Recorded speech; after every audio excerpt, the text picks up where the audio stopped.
That morning, I had no reason to leave the house, just a vague hunch that pushed me to grab my keys and drive to the old bank on Maple Street.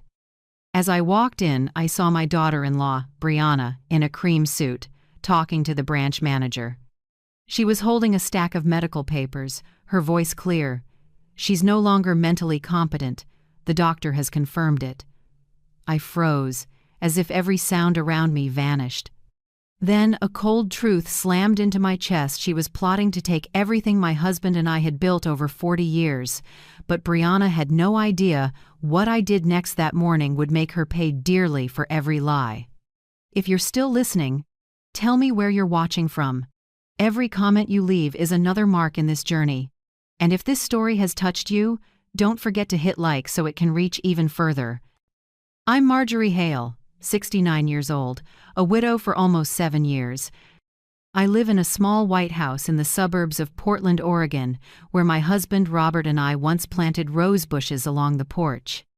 My life is simple, steady: make coffee, read the paper, tend a few small cacti, then stroll the neighborhood.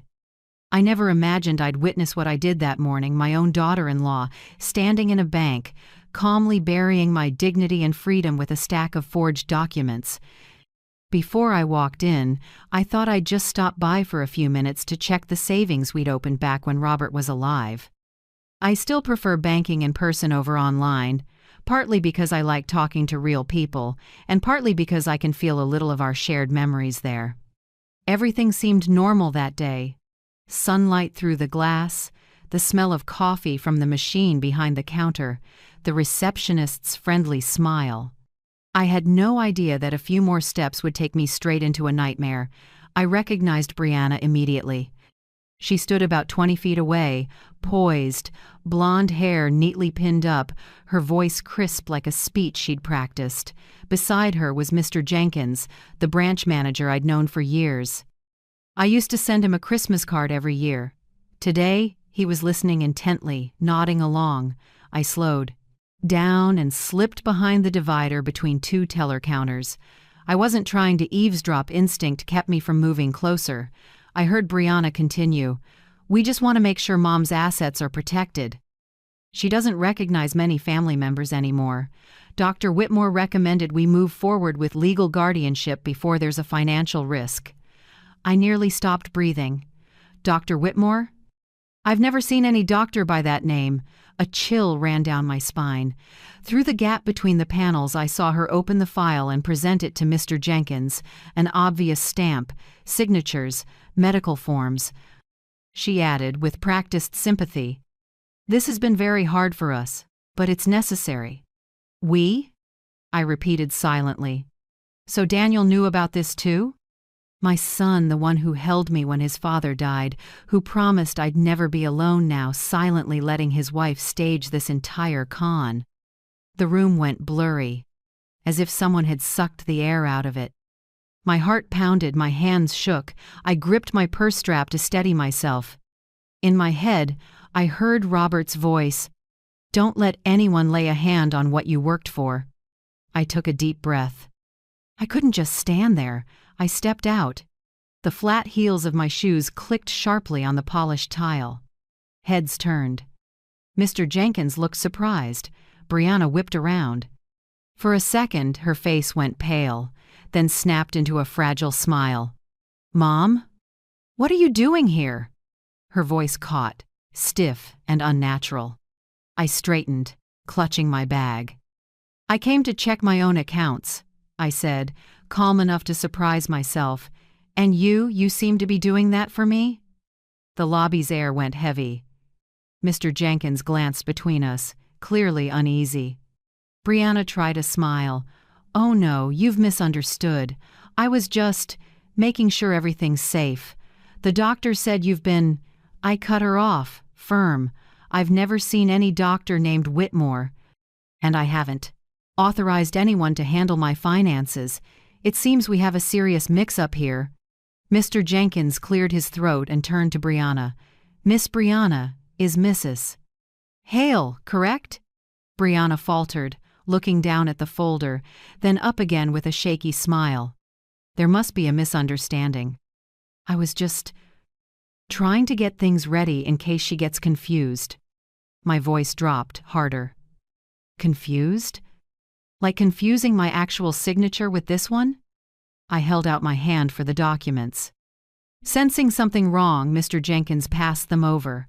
I flipped through quickly, and within seconds I saw it. The signature was fake sloppy strokes missing the distinctive pull I've used my entire life. My pulse jumped. I looked Brianna dead in the eye. "You forged my signature!" Her lips quivered. She forced a laugh. "No, Mom, maybe a teller." "Don't call me Mom," I said, ice cold. "Someone trying to bury me alive while I'm still breathing doesn't get to call me that." The lobby fell silent. The young receptionist froze behind the counter. "Mr.?" Jenkins looked down at the file in my hands, then said more sternly, "Mrs. Hale, I think we should pause this process and verify everything." I nodded, never taking my eyes off Brianna. She swallowed and stepped back, clutching her purse. I saw her gaze wobble, her confidence peeled away. I stepped closer, low enough for only her to hear. "You just signed your own sentence, Brianna." I turned to Mr. Jenkins. Crisp. "Please freeze every account tied to my name and anyone other than me. I'll provide proper identification today." He nodded immediately and signaled a staffer. While he did, Brianna mumbled something incoherent and hurried out, her steps leaden. As the glass door closed behind her, I stayed put. My body shook not from fear but from a cold, steady anger that felt almost like calm. I knew everything had changed. I walked out with the file in my down hand and crossed the lot. Sunlight flashed off the hood, making me squint. I sat behind the wheel and gripped it tight. My heart still hammered, but I knew I'd just secured the first weapon in a fight they didn't realize they'd started. The drive home felt longer than usual. Cold air slid in through the cracked window, carrying the piney scent of the old neighborhood. In the rearview mirror, I saw my own face, tired but not weak. A woman who'd lost a husband and lived with loneliness can endure a lot, but she will not be declared incompetent so someone else can steal what she built. And I knew that morning was only the beginning. If Brianna thought I'd sit quietly while they erased me, she was about to learn the most expensive lesson of her life.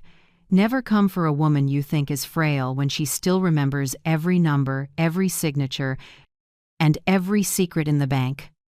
Driving home that morning, Brianna's words kept echoing. "She's no longer mentally competent." The sentence cut through me like a dry, cold blade, and years of memories came rushing back, vivid enough to hurt. I remembered the first day Daniel brought Brianna home. She was in her early 20s, then soft blonde curls, a bright smile, confidence shining in her eyes. I saw my younger self in her, quick, lively, full of spark. Daniel held her hand and looked at me with hope. "Mom, this is the person I want to spend my life with." I smiled, genuinely happy. After years of Daniel burying himself in work, I just wanted him to find someone who made him happy. We held the wedding in the backyard where Robert and I had planted lavender and climbing roses along the white fence. Brianna wore a simple lace dress, glowing in the sunday. I told my best friend that day, "I feel lucky Daniel found a daughter-in-law who's educated and well-mannered." Back then, everyone adored her. Polite, attentive, socially smooth. Family members said, "Your daughter-in-law is a gem." I felt proud, lucky even. Life stayed peaceful until Robert died. After the funeral, the house felt frighteningly empty. The laughter, doors opening, morning greetings gone. Daniel visited often, and a few weeks later, it was Brianna who suggested, "Mom, why don't we move in with you? The house is big, and I can take better care of you."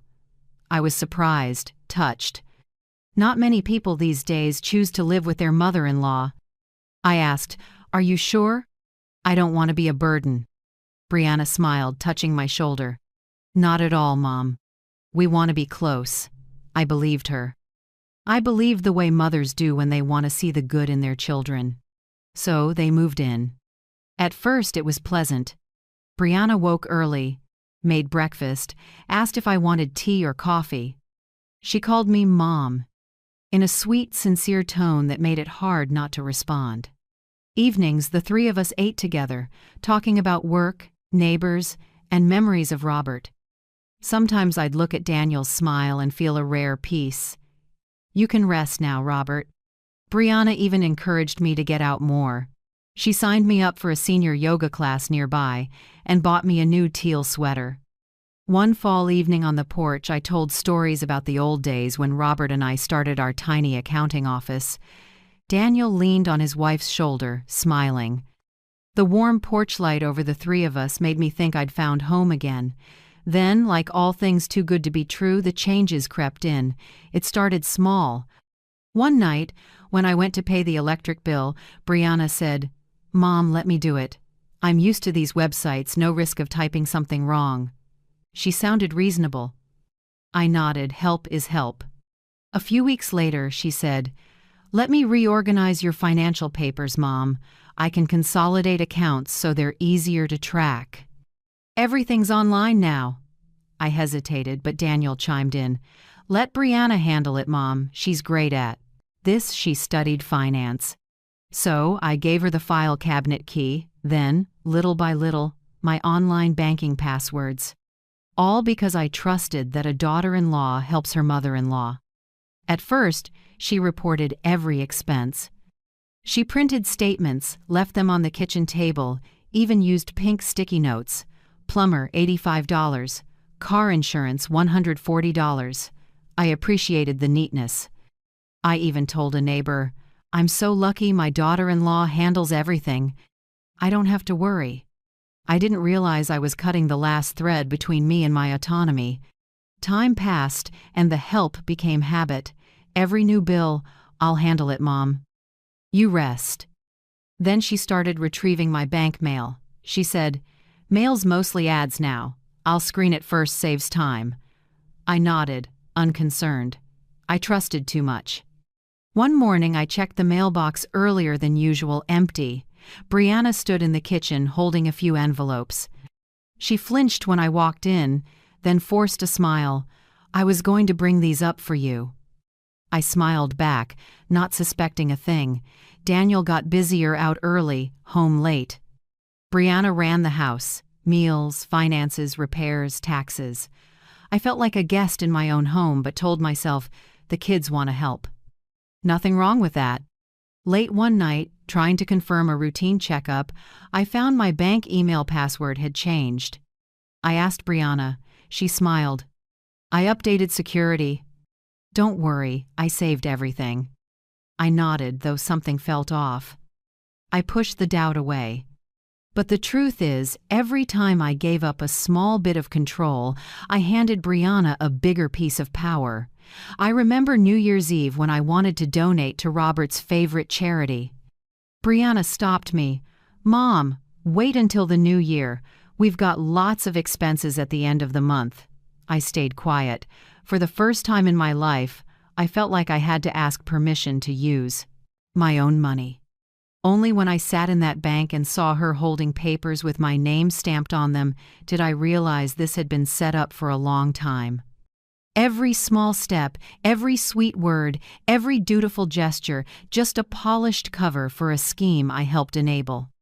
The worst part wasn't the betrayal, it was knowing I'd smiled and opened the door for the betrayer to walk right in. I don't know exactly when things went off track, but the smallest details always spoke first. One morning I checked the mailbox like usual. I love flipping through a paper or two, a few envelopes, sometimes a postcard from an old friend. But that day, it was empty, just a torn ad. I figured the mail was late and forgot about it. The next day and the next, same thing.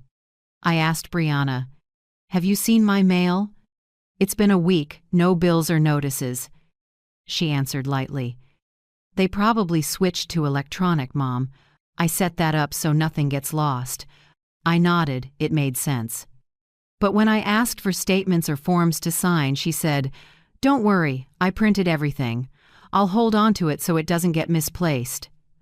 Soon, Nothing arrived at my address. Even thank you letters from charities I'd supported for years disappeared. I chalked it up to the times everything online now. Only when I saw a new bank card did I pause. One afternoon, Brianna walked in, beaming. "Mom, the bank sent you a new card." They upgraded their security and reissued everyone. She held it up, then added casually, "Let me keep it for you since you tend to leave your wallet in your coat." I hesitated, then let it go. She'd been paying bills for months after all. I smiled and nodded. She slipped the card into her own wallet like it already belonged there. I started to feel out of control without knowing why. Then the doctor's appointments. I've kept regular checkups every 6 months since Robert passed. I called to confirm my slot, and the nurse sounded surprised. "Mrs. Hale, we got a message from your family to move it to next month." I froze. "From my family? Who called?" She said, "A woman named Brianna Hale. She said you were tired and needed more rest." A tightness caught in my throat. I'd never authorized that. When I asked Brianna, she smiled, too gentle to be angry at. "I thought you forgot. You said you weren't ready that day, so I rescheduled." I shook my head. "I don't remember saying that." She laughed. "You've had a lot on your mind." That answer, which sounded harmless, kept me up all night. I began to realize that whenever something seemed off, Brianna always had a soft, reasonable explanation, so reasonable it made me doubt myself. Daniel, my son, seemed more distant by the day. He used to ask, "Did you sleep well, Mom? Do you need my help with anything?" Now it was different. He came home late, and dinner was usually just two women sitting across from each other. When I asked him, "Have you noticed I'm getting less mail lately, or that my doctor's appointments keep getting moved?" he brushed it off. "Brianna's probably handling that for you. She's good at this stuff."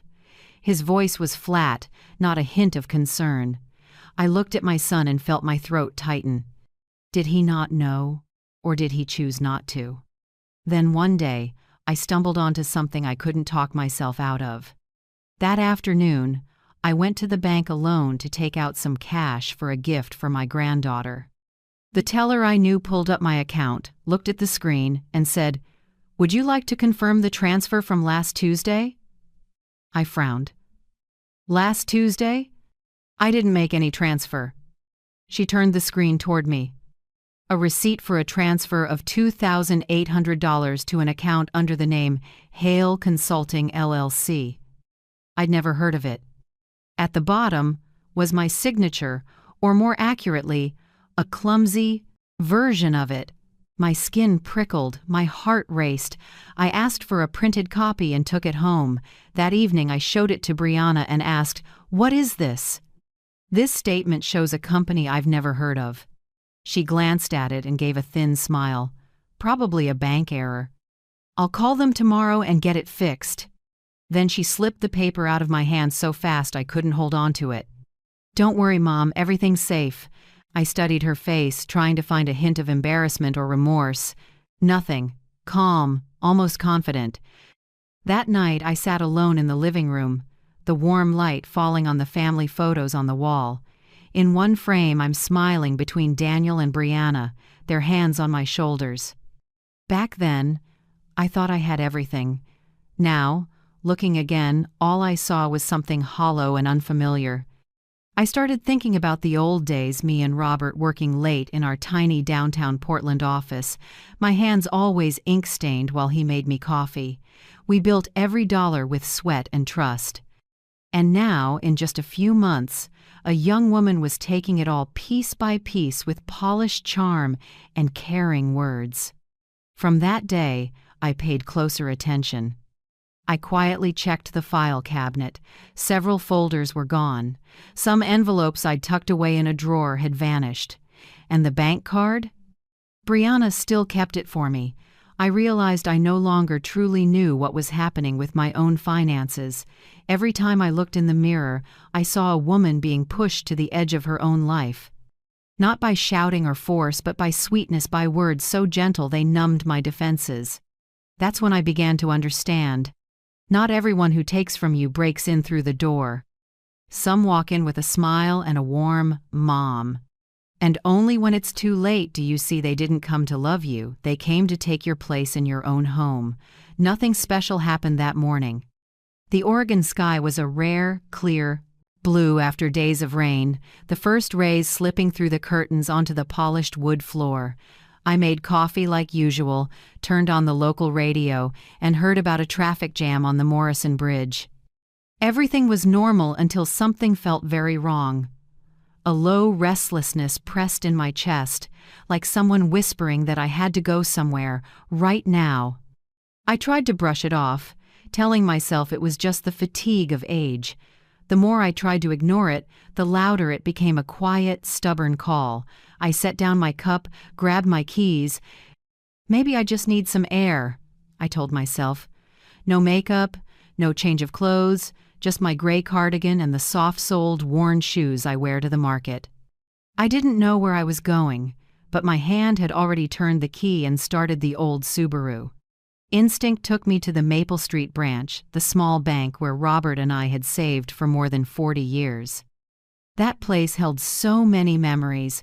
Opening our first account after the wedding, Robert's big smile when we finally paid off the house, the day I set a new passbook on the desk and said, "We did it."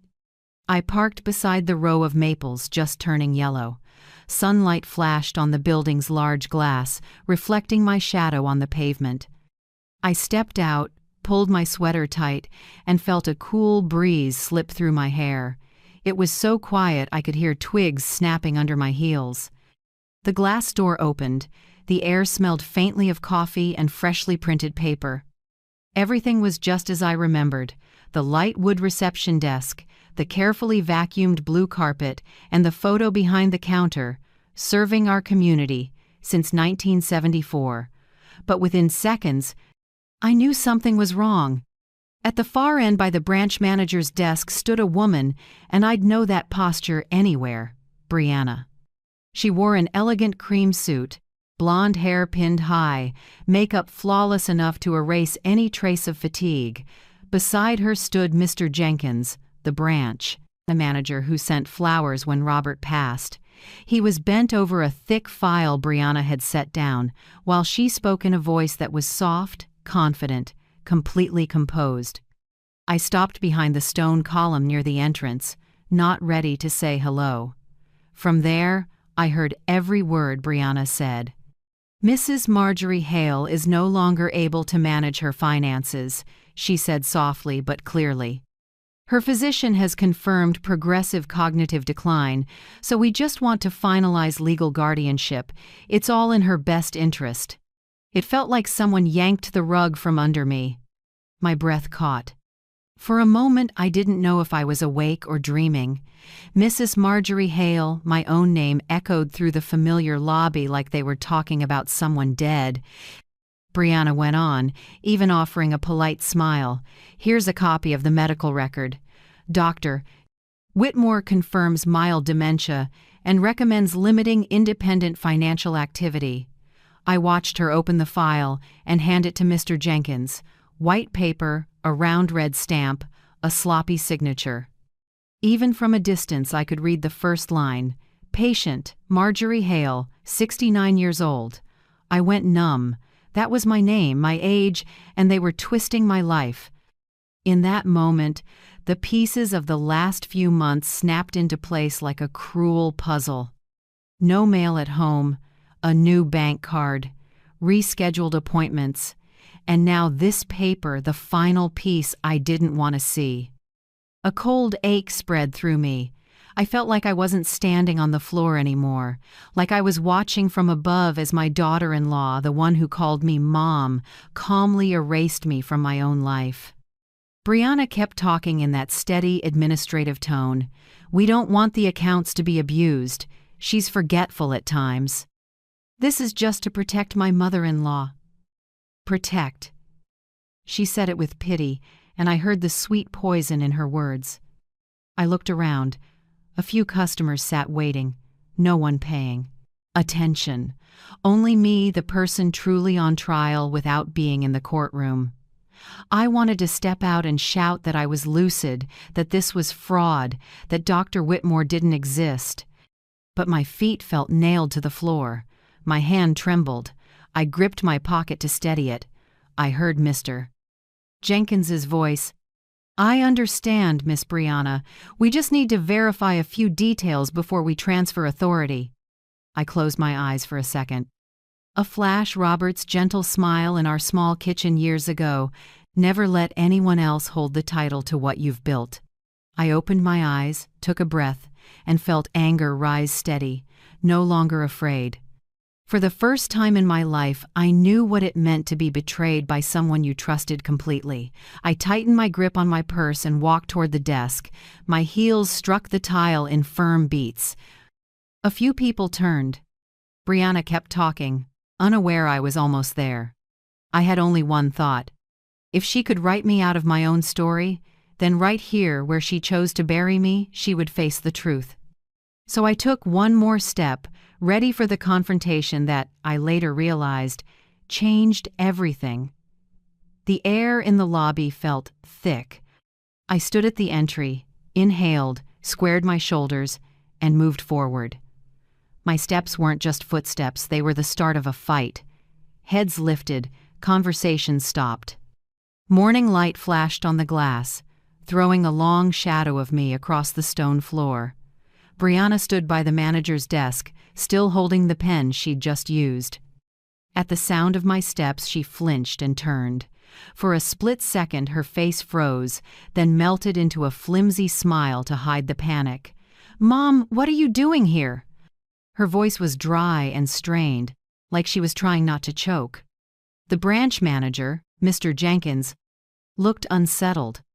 He stared at me like he'd seen a ghost. "Mrs. Hale, I thought you weren't able to." I stopped at the desk and looked straight at Brianna. "You might want to say that again, Brianna," I said slowly. "The incompetent person you just described to him, she's standing right in front of you." The room went rigid. A few people in the waiting area looked up, holding their breath. Brianna clutched the edge of the desk, her eyes drifting for a beat. "Mom, Quiet." I didn't raise my voice, but the tone silenced her. I held out my hand, voice like steel. "Give me the file you just submitted." "Mr." Jenkins hesitated, but my eyes didn't leave room for refusal. He handed it over. The paper was warm, still smelling of fresh ink. I opened it and read. It didn't take long. The flaws jumped out in seconds. My signature sloppy, tentative strokes, a smeared red stamp. The line, "Physician, Dr. Andrew Whitmore," tightened my jaw. I did accounting for decades, read hundreds of legal files. I knew that stamp wasn't from any real medical board. I looked up, set the file on the desk, and turned it so Mr. Jenkins could see. "These papers are fake. The stamp uses the wrong font. This doctor doesn't have a license in Oregon. And this signature," I tapped the first page, "is not mine." "Mr." Jenkins frowned and took a closer look. His face shifted from surprise to displeasure. Brianna stood her ground, trying to keep her voice steady. "You're misunderstanding, Mom. I just wanted to keep your money safe. You've been forgetful, and I was afraid someone might take advantage." I cut in, low, and clipped. "Protect me?" With forged medical records, a forged signature, and a plan to declare me incompetent so you could take it all? She blanched, stepping back half a pace. "No, I wasn't trying to—" I took out my phone, started recording, letting the beep sound aloud. "Mr. Jenkins," I said, eyes still on Brianna. "Please confirm who submitted this file this morning?" He hesitated, then answered. "Miss Brianna Hale. You weren't present." "Good." I turned to Brianna. "Everything you say from now on is on record. I won't let anyone rewrite my story." She swallowed and tried to steady herself, but her voice shook. "Please stop, Mom. You're making everyone misunderstand." "I was only trying to help." I cut in, sharp as a thin blade. "You weren't helping. You were taking. You erased me from my own life and planned to stand in my place." She inhaled hard. then tried to swing back. "You're embarrassing the family.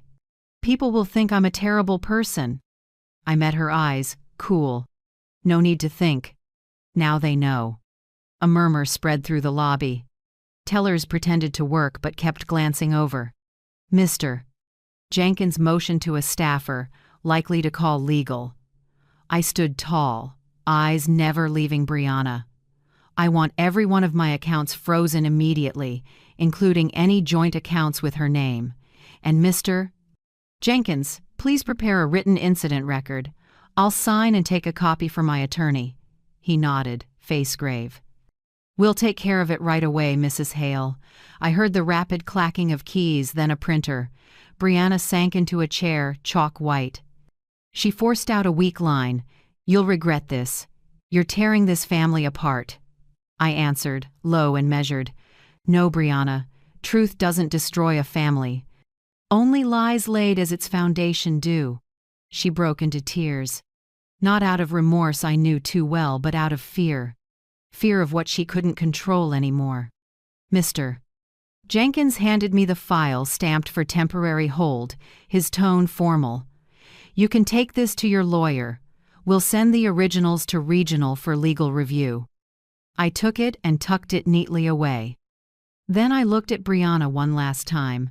She stared down, shoulders shaking, blonde hair covering half her face. I wasn't angry anymore. What I felt was cold, clean, and hard as metal. I said, softly, just for the two of them to hear, "I let you into my home. I gave you chances. I trusted you. And you paid me back with a careful betrayal. But you forgot something, Brianna. I don't quit when I'm underestimated." I turned to Mr. Jenkins with a faint smile. "Thank you. I think I've taken enough of your time." He nodded and stepped back. I turned and walked out. Each step was slow, steady. Behind me, Brianna's hoarse voice rose. "You can't do this. I'm the only one taking care of you." I stopped at the threshold without looking back and said quietly, "If that's your idea of care, I'll take care of myself." The glass doors slid open and the wind rushed in. The noon sun was bright enough to sting. I squinted, but inside I'd never seen more clearly. The breeze lifted the hem of my gray sweater like a flag just raised. I drew a long breath, the crisp autumn air filling my chest. In the car window's reflection, my face looked older, maybe, but my eyes weren't weak. I was still the woman who'd weathered enough storms to know that some battles you don't choose, but once you're pushed into them, you win. I opened the door and glanced back in the rear view. Brianna stood there, small in the reflected light. I lifted one corner of my mouth, not from joy, but because her mask had finally fallen. When the engine started, it blended with the wind. What happened in that lobby wasn't just a counterpunch. It was the beginning of a fight, one with no room for mercy. As I turned onto Maple Street, sun filtered through blazing maples onto the steering wheel, and I whispered a promise to myself. From today on, no one writes my life for me. When I pulled into the driveway, the late afternoon sun was fading. Maple Street was as calm as if nothing had happened. Inside me, everything had shifted. I turned off the engine and sat for a long moment, hands still wrapped around the wheel. From a distance, I saw a figure on the porch. Daniel, my son. He stood, with his arms crossed, face set like he was bracing for a storm. The door opened, and there was Brianna on the sofa, eyes red, tissue in hand. Months ago, I might have softened at the sight. Now, it looked like a clumsy play. I walked in and set my bag down. The house was so quiet it felt heavy. No one spoke for several seconds. Only the clock ticked, and my heart beat slow and steady. Daniel spoke first, trying to steady his voice, but I heard the wobble. "Mom, I think you're misunderstanding. Brianna, she only wants what's best for you." I looked at my son for a long time. Those eyes once filled me with pride. Now they hurt. "What's best for me?" I asked softly but firmly. I took the file from my bag and set it on the coffee table. The dry thud echoed in the still room. Is forging my signature what's best? Brianna let out a small sob, fists clenched at her skirt like she was the victim. Daniel glanced at her, then back at me. His eyes dodged mine, unable to hold my gaze. In them I saw not just confusion, but fear of losing the fragile comfort he was clinging to. "Mom," he said slowly, his voice fading. "She just thought you needed help. She didn't mean to." I cut him off, my voice lower, but so cold it even chilled me. "Didn't mean to?" "She brought forged papers to the bank, said I'm no longer competent, and signed my name on a power of attorney form. You call that didn't mean to, Daniel?" No one answered. Brianna lowered her face, tears running down her cheeks, but I knew she wasn't crying out of remorse. She was performing, and the only audience she needed to convince was Daniel. I turned to my son, forcing my voice to stay calm. "Do you know what they told me this morning? That she's no longer capable of managing her finances, that I need a legal guardian." Daniel clenched his fists but still said, "Nothing." "What does your silence mean, Daniel?" I asked, my voice starting to shake with anger. "Do you agree with her? Do you think I've actually lost my mind?" He looked up, pain in his eyes. "No, Mom, I don't think that. But you know, lately you've been forgetting things, misplacing papers, mixing up appointment dates. Brianna's just worried." I let out a dry laugh, the sound slicing through the room like a knife. "Worried? She rescheduled my appointments without asking. She keeps my bank card, opens my email, intercepts my mail, and now she wants full control of my assets. You think that's worry, Daniel?" The air in the house sank. I glanced around the kitchen behind us, still had breakfast dishes in the sink, the faint smell of coffee lingering. The heart of the home, once warm with laughter, had turned into a cold battlefield. I looked at Daniel, slow and aching. "Do you know what hurts me most?" He didn't answer. I nodded slightly. "It's not that Brianna deceived me. It's that you let her. You didn't protect me." "You protected the person who's hurting me?" Daniel closed his eyes as if my words hit harder than any blow. Brianna sobbed louder, grabbing for her husband's hand. "I'm sorry, Daniel. I didn't want it to end up like this." I looked at her, my voice hoarse from holding back. "Don't apologize to him." "Apologize to yourself for forgetting what integrity is worth." Daniel stood, took a deep breath, and shoved his hands into his pockets. He avoided my eyes, staring out the window where the late afternoon sun lit up the row of blazing red maples. "I need to step outside," he said quietly. "Good," I replied. "You should, because in here, I need air to breathe." He nodded without looking at me and walked out. The front door closed so softly it was almost silent, but the sound still left me hollow. I stood in the living room, staring at the two half-finished teacups on the table, one mine, one Brianna's. The tea had gone cold, the surface darkening into a dull brown stain. That small scene made the truth plain. Not everything breaks with a sound. Some things shatter in silence. I gathered the documents, stacked them neatly on the table, and turned away. Behind me, Brianna still sat with her head bowed, shoulders trembling. I felt no pity anymore. I knew Daniel's silence wasn't just weakness.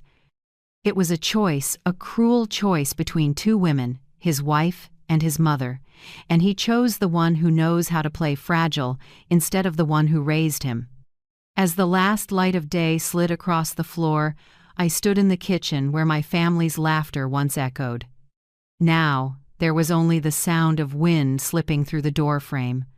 I poured a glass of water, my hand trembled slightly, but my eyes were dry. I understood that some wounds can't be healed with tears. Some losses don't come from death, but from the moment someone turns their back on the truth. And that afternoon, when Daniel walked out without looking back, I knew from now on I could only rely on myself. What do you think?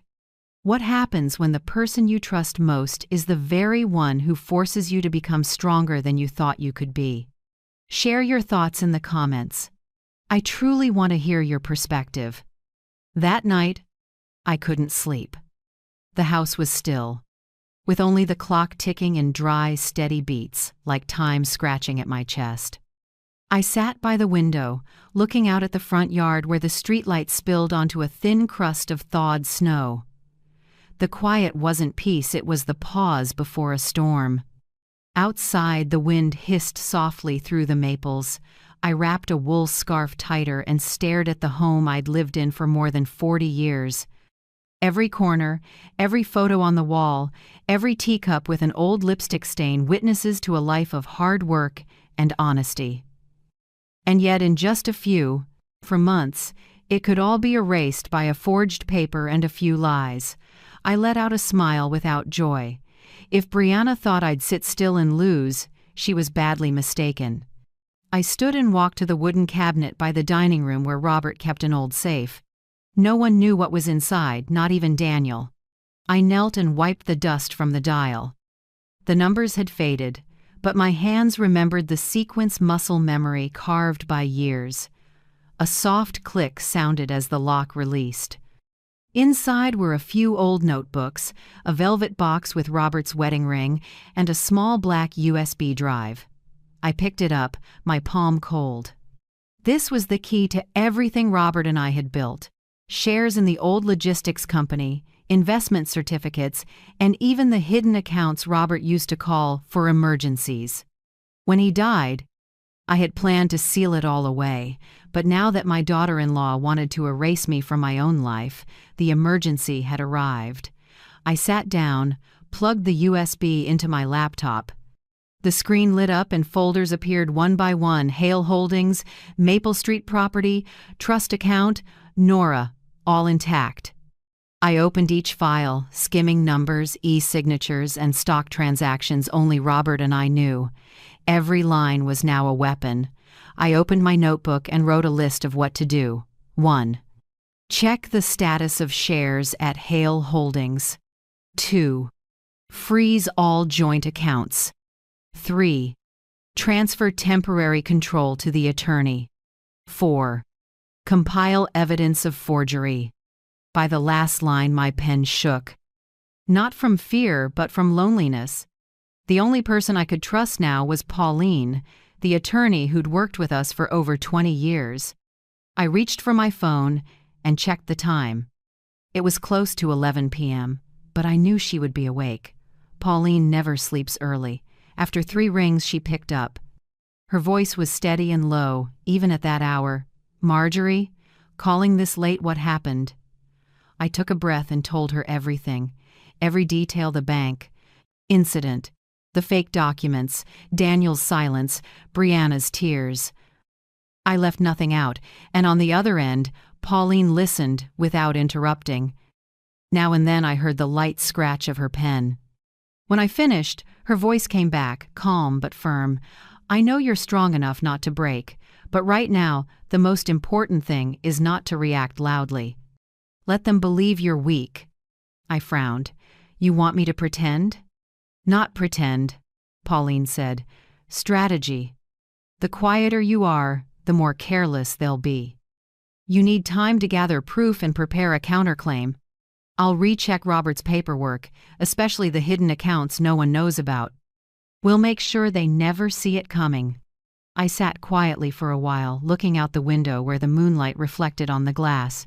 Her words warmed me. For the first time in a long while, I didn't feel alone. "Pauline," I said softly, "thank you. But I don't want to only defend. I want accountability." "And you'll have it," she said. "First, let me secure everything legally. Tomorrow I'll send you a temporary authorization form. Sign and return it. Tonight, start archiving anything suspicious." "You did accounting, you know how." I smiled. "Yes, I did. Recordings, photos, saving every detail, every email, every line on a statement, every conversation. Nothing would slip past me again." After we hung up, I sat a long time. The lamp cast a pool of gold over the papers. My shadow stretched across the table. The room was silent except for the clock and the wind under the door. I felt a strange strength rising, not anger, but clarity. I opened a drawer and took out the small recorder Robert used in meetings. I replaced the batteries and tested it. 1, 2, 3.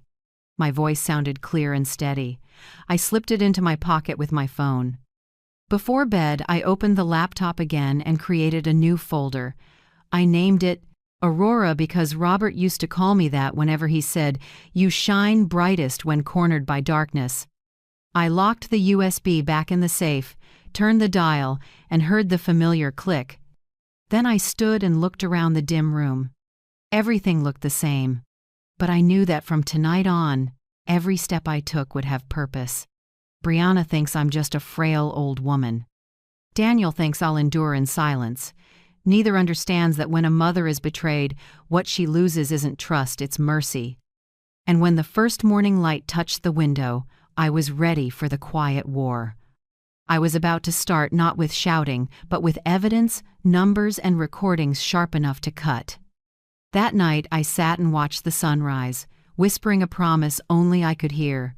I will take back everything with silence, sharper than a blade. The next morning, a veil of fog hung over the sky. I was at the kitchen table pretending to read the paper when I heard Brianna's car pull up hard out front. Her heels hammered down the hallway. The door flew open so fast the picture frames rattled. She stormed in, face tight with anger, eyes red from no sleep. "What did you do to the secondary account?" she snapped, the sweetness gone. "The bank says my access is suspended. They said it was on your orders." I folded the paper, looked up calmly as if I had no idea. "Oh? Maybe it's a security audit. They're careful these days." Brianna let out a dry, humorless laugh. "Don't play dumb, Mom. I know exactly what you're doing. You want to cut me out?" I only shrugged and didn't answer. A spark of rage flashed in her eyes. She spun and shouted, "Daniel, get down here now!" A few seconds later, my son came down the stairs, face tired, dark circles under his eyes. "What's going on?" Brianna turned, and the tears turned on like a switch. "Your mom locked all the accounts, even our savings. I can't pay the insurance or Nora's tuition. She's punishing me!" Daniel frowned and looked at me, wary and conciliatory at once. "Mom, is that true? Why didn't you tell us first?" I answered evenly. "That account is in my name. I'm protecting my own money." Brianna burst into tears, covering her face. "See, Daniel? I told you. Your mom never trusted me. She thinks I'm a thief in this house." She turned to him, voice trembling but edged like a blade. "Do something. If she doesn't hand over control, we have nothing. This house, even that little company you're working at, it's all in her name. If she changes the will, we lose everything." I watched them in silence like an outsider. Daniel hesitated, twisting the hem of his shirt. He wasn't cruel enough to take my side, and not brave enough to stand up to his wife. Seeing him falter, Brianna stepped closer, tears streaming, her voice cutting. "What about Nora? She needs a future, stability. Your mom grips everything like we're outsiders. If you don't make her sign the power of attorney again, don't blame me for doing what you won't like."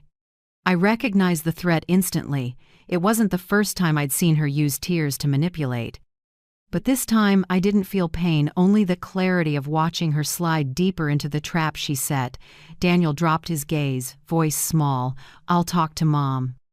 "But Brianna, don't make this worse." She inhaled sharply and nodded, but triumph flickered in her eyes. I said nothing. I simply stood and went to my study. Behind me, their voices faded and then stopped. I closed the door, leaned back in my chair, and woke my computer. On the desk, my phone lit up with a system alert. Interior cameras restored. I smiled to myself. No one knew that last week I'd asked Pauline to contact Robert's old tech to restore the entire security system, the one Brianna had accidentally disconnected. Now every corner of the house could capture every conversation, gesture, and glance. I opened the playback and selected the last hour. On screen, Brianna sat close to Daniel in the living room, her voice tight, her face twisted with anger. "You have to make her sign the trust again." Once she loses signing authority, this house will be ours. After that, we do what we want." I paused the frame, scrubbed back, and played it again, listening to each word clearly. "This house will be ours." I leaned back and drew a long breath. My heart pounded not from shock, but from certainty. Everything stood naked now. She wasn't pretending to be the dutiful daughter-in-law anymore. I saved the video as Brianna Proof 1. Then I opened the kitchen camera, their conversation afterward. Daniel sat with his head down while she stood close, voice low. "If you won't do it, I'll tell the lawyer she needs guardianship. Once the medical file goes in, she won't be able to fight." I paused again. My hand trembled slightly, but my eyes were brighter than ever. There was no room left for doubt or hope that they'd realize their mistake. The part of me that pitied them died the second I heard, "This house will be ours." I moved the cursor to cloud backup. Pauline had set up a private encrypted drive for me. Every piece of evidence would be mirrored there, safe and untouchable. I sat watching the screen for a long time. The pain was gone. All that remained was the stillness of someone who has seen the truth to the end. What I felt now was resolve cold and precise, like a surgeon's blade. Robert used to say, "When they think you're weak, that's when you're strongest." I smiled a little. Yes, right now they think I'm weak, alone, and beaten. That certainty will be what breaks them. I jotted a note. October 14th, 8:42 a.m. Brianna threatens Daniel. Quote, "Once she loses signing authority, this house will be ours." I closed the notebook and set down the pen. Outside, gray clouds gathered and wind scraped the window like a warning. But inside me, the wind had changed. When I stepped out of the room, Brianna was in the hallway pretending to wipe tears. She looked at me with a strained smile. "Mom, can we talk?" I tilted my head and answered softly, almost flat. "Of course, but this time I'll be the one listening, and you should choose every word carefully." She froze for a moment, and in her eyes I saw for the first time a flicker of real fear. I kept walking down the stairs, my legs steadier than ever. In my head the plan was set. No need to shout, no need to strike back with anger. I only needed the truth, and I had it in my hands. Outside, the sky was turning a deep gray. A storm was coming, but this time I would be the one holding the eye, and when it passed, only the liars would be swept away. I've always believed every storm has its time, and that Sunday night was exactly when it needed to break. I chose dinner as usual. The meal was set out at 7 o'clock, just like all the years since Robert was alive. On the table was the beef stew Daniel loves, and the apple pie Nora always asks for seconds of. I arranged everything as if nothing were out of the ordinary. At first, the atmosphere was calm. Brianna forced a smile, Daniel tried to look composed, and I stayed quiet, slowly pouring water into the glasses. The kitchen lights cast a soft yellow glow warm enough to hide the ice underneath. I heard spoons touch plates, thin laughter mixed with strain. It felt like the whole house was holding its breath, waiting for me to begin. When Daniel set down his knife, I spoke gently, my voice so even it surprised me. "This is a good meal. I'm glad we're all sitting together again." Brianna smiled, tight and brittle. "Yes, I think we should forget the past and start over." I tilted my head at her, a smile that didn't reach my staying eyes. "I think so too. But before we start over, there's a small thing I want you both to hear." The room went still. I reached into my handbag on the chair and took out my phone. In a few seconds, the screen's light reflected on their faces. I opened the folder. I'd prepared the file named Brianna Proof 1. I set the phone in the middle of the table and pressed play. Brianna's voice rang out clear, cold, filling the small kitchen like a sentence being read. "You have to make her sign the trust again. Once she loses signing authority, this house will be ours." The air froze. Daniel stared at the phone screen, his lips parting without sound. Brianna went pale, eyes wide, hands stiff on her lap. A few seconds later, she let out a sharp, brittle laugh, trying to steady herself. "Mom, are you serious? I was just joking. Who would actually say something like that?" I didn't answer. I stopped that recording and played the second one. This time it was her threatening Daniel, voice low and controlled. "If you won't do it, I'll tell the lawyer she needs guardianship.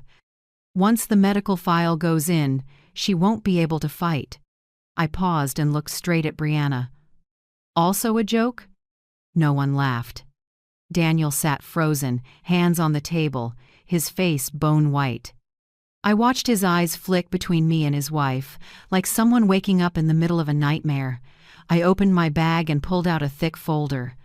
The cover had the bank's logo, Belmont Branch, and a legal verification seal. I set it neatly in the center of the table, my voice soft but clear. "This is the bank's verification. Every document Brianna filed the other day. Fake medical forms, forged signatures, invalid seals, all confirmed as forgery." I slid the folder toward them. The paper skimmed across the wood with a small sound that felt heavy as stone. Daniel's hands shook as he opened the pages, eyes moving over the red stamps, the words, "Forgery identified." His hands trembled, then stopped at the signature line. "Oh God," he whispered. "Is this real?" I answered evenly. "Real. And if I hadn't gone to the bank that day, she would have succeeded." Brianna shot to her feet, voice catching. "No, I wasn't trying to take anything. I just wanted to help you. You've been forgetting things. I was scared." "Scared?" I cut in, eyes fixed on her. "You weren't scared of me being weak, Brianna. You were scared I was still clear." She stood frozen, then tears spilled over. Daniel still hadn't lifted his head. His hands covered his face. The kitchen was dead quiet. The only sound the clock ticking on the wall, keeping time for a funeral march. I looked at my son. For the first time, he seemed small, not in age, but under the weight of shame. "Son," I said softly, "you once promised you wouldn't let anyone hurt me. But today, you sat still and watched it happen." Daniel opened his mouth, but nothing came out. He only bowed his head, voice breaking. "Mom, I'm sorry. I didn't answer right away." I gave a small nod, then turned to Brianna. She had collapsed into the chair, shoulders shaking. All that was left of her now was smeared makeup and raw fear. I spoke, light but sharp as a thin blade. "I'm not crazy, Brianna. I'm more awake than you think." It was like the oxygen disappeared. The words rang out, spread through the kitchen, and fell onto the cold tile like a bell ending the service. I pulled out my chair and sat again, carefully stacking the papers, the recordings, the confirmations. My voice stayed even, not loud, not soft, just enough. "All of this is stored legally.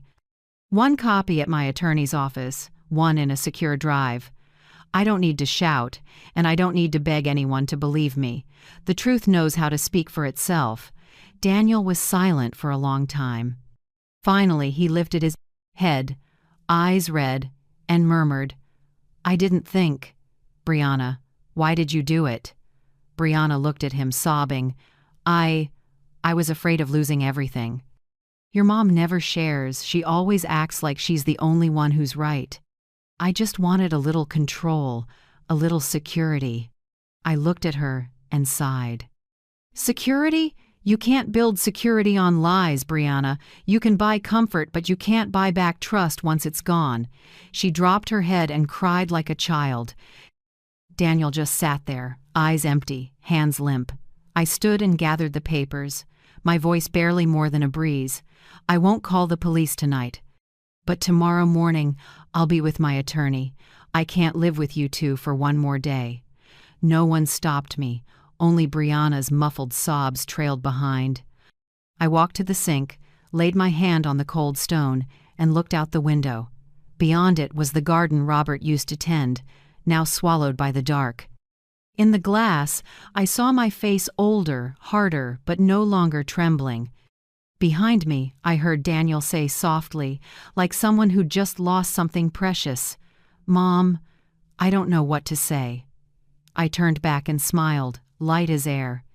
"Then don't say anything. Just listen." I walked slowly toward the door and stopped at the threshold. "I spent my life teaching you right from wrong, but in the end, you made me do the opposite, teach someone else a lesson in honesty, and you're going to witness it." I didn't look back. I went straight up the stairs, leaving behind a kitchen that had once been warm, now thick with the smell of cold food and dense silence. At the top step, I heard Daniel call out, voice tight with tears, "Mom, I'm sorry." I stopped without turning and spoke quietly, steady but firm. "I know, but sorry isn't an end. It's just the start of waking up." Then I kept going, step by steady step, like someone who had just crossed the threshold of the past and was walking straight into the light of truth. On the morning of the trial, a light rain fell. I went to the Belmont County Courthouse with Pauline, the friend and attorney who'd stood by me these past months. She opened a black umbrella, covering half of me from the gray drizzle. The air carried the metallic chill of iron, just like my mood, hard, with no room for mercy. The courthouse grounds were unusually crowded.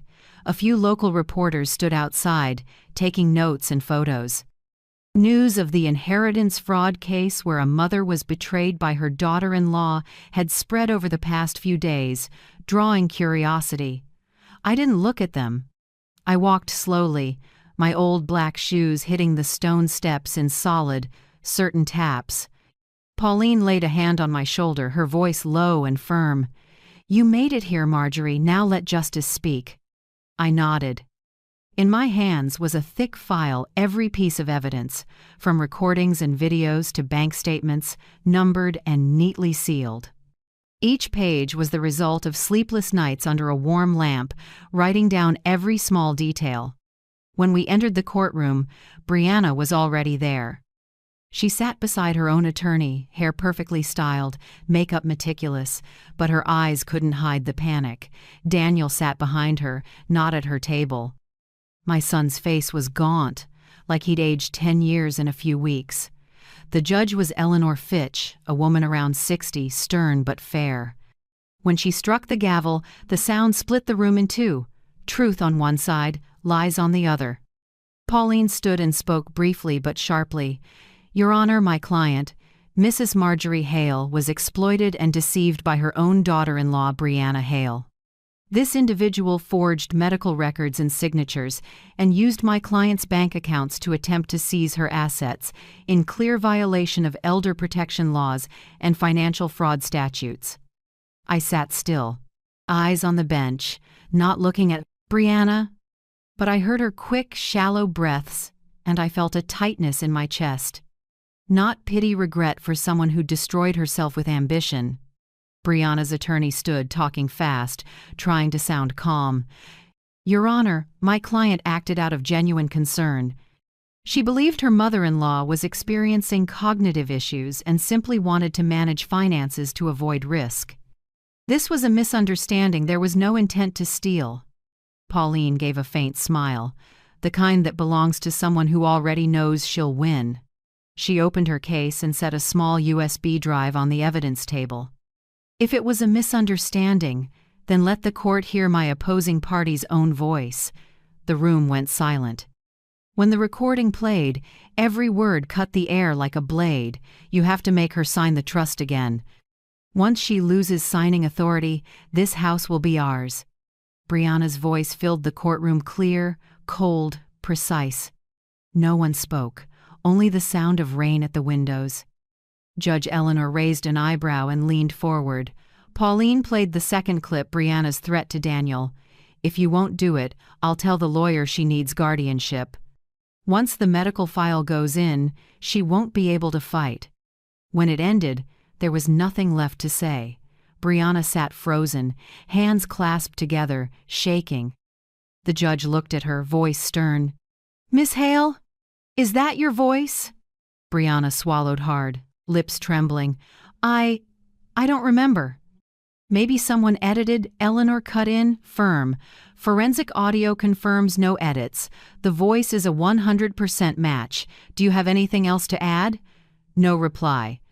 Brianna bowed her head, shoulders curling like the air had doubled in weight. Pauline submitted more verified bank documents, statements, confirmation of forged signatures, and a report from the real physician who stated he never signed any diagnosis of cognitive impairment. Everything laid out precise, airtight. The judge reviewed each page, eyes cold as steel. Finally, she set the stack down and looked straight at Brianna. These actions are not only civil violations, they are criminal. You intentionally forged documents, exploited an elderly person, and violated property rights. It landed like a second hammer blow. Brianna broke into sobs, crumpling into her chair, hands over her face. Daniel, sitting behind, stood. He walked forward slowly, voice unsteady but clear. Your Honor, may I speak? I'm Mrs. Marjorie Hale's son. I stayed silent too long. I knew my wife was wrong, and I didn't stop her. I accept responsibility for my cowardice, and I apologize to my mother. He bowed deeply, voice tight. I looked at my son, and my heart twisted. The hurt, the betrayal, the anger in me seemed to melt for a moment, leaving only fatigue and a gentle sadness, like a damp cloth laid over my heart. The judge nodded, voice softer but still firm. An apology is a good beginning, but justice must still be served. She lifted the gavel and struck it 3 clean times. The court orders, all of Mrs. Marjorie Hale's assets and accounts are to be restored. All related transactions are frozen and under investigation. The defendant, Brianna Hale, is charged with forgery and financial abuse of an elder. Court is adjourned. The sound echoed through the room. I closed my eyes for a moment. Not from joy relief. Something heavy in me, after months of strain, was finally set down. As people rose, I stood and walked slowly into the hallway. My heels tapped evenly on the stone floor. Cold air swept in from the big door, carrying the smell of rain, the scent of freedom. Daniel caught up and walked beside me.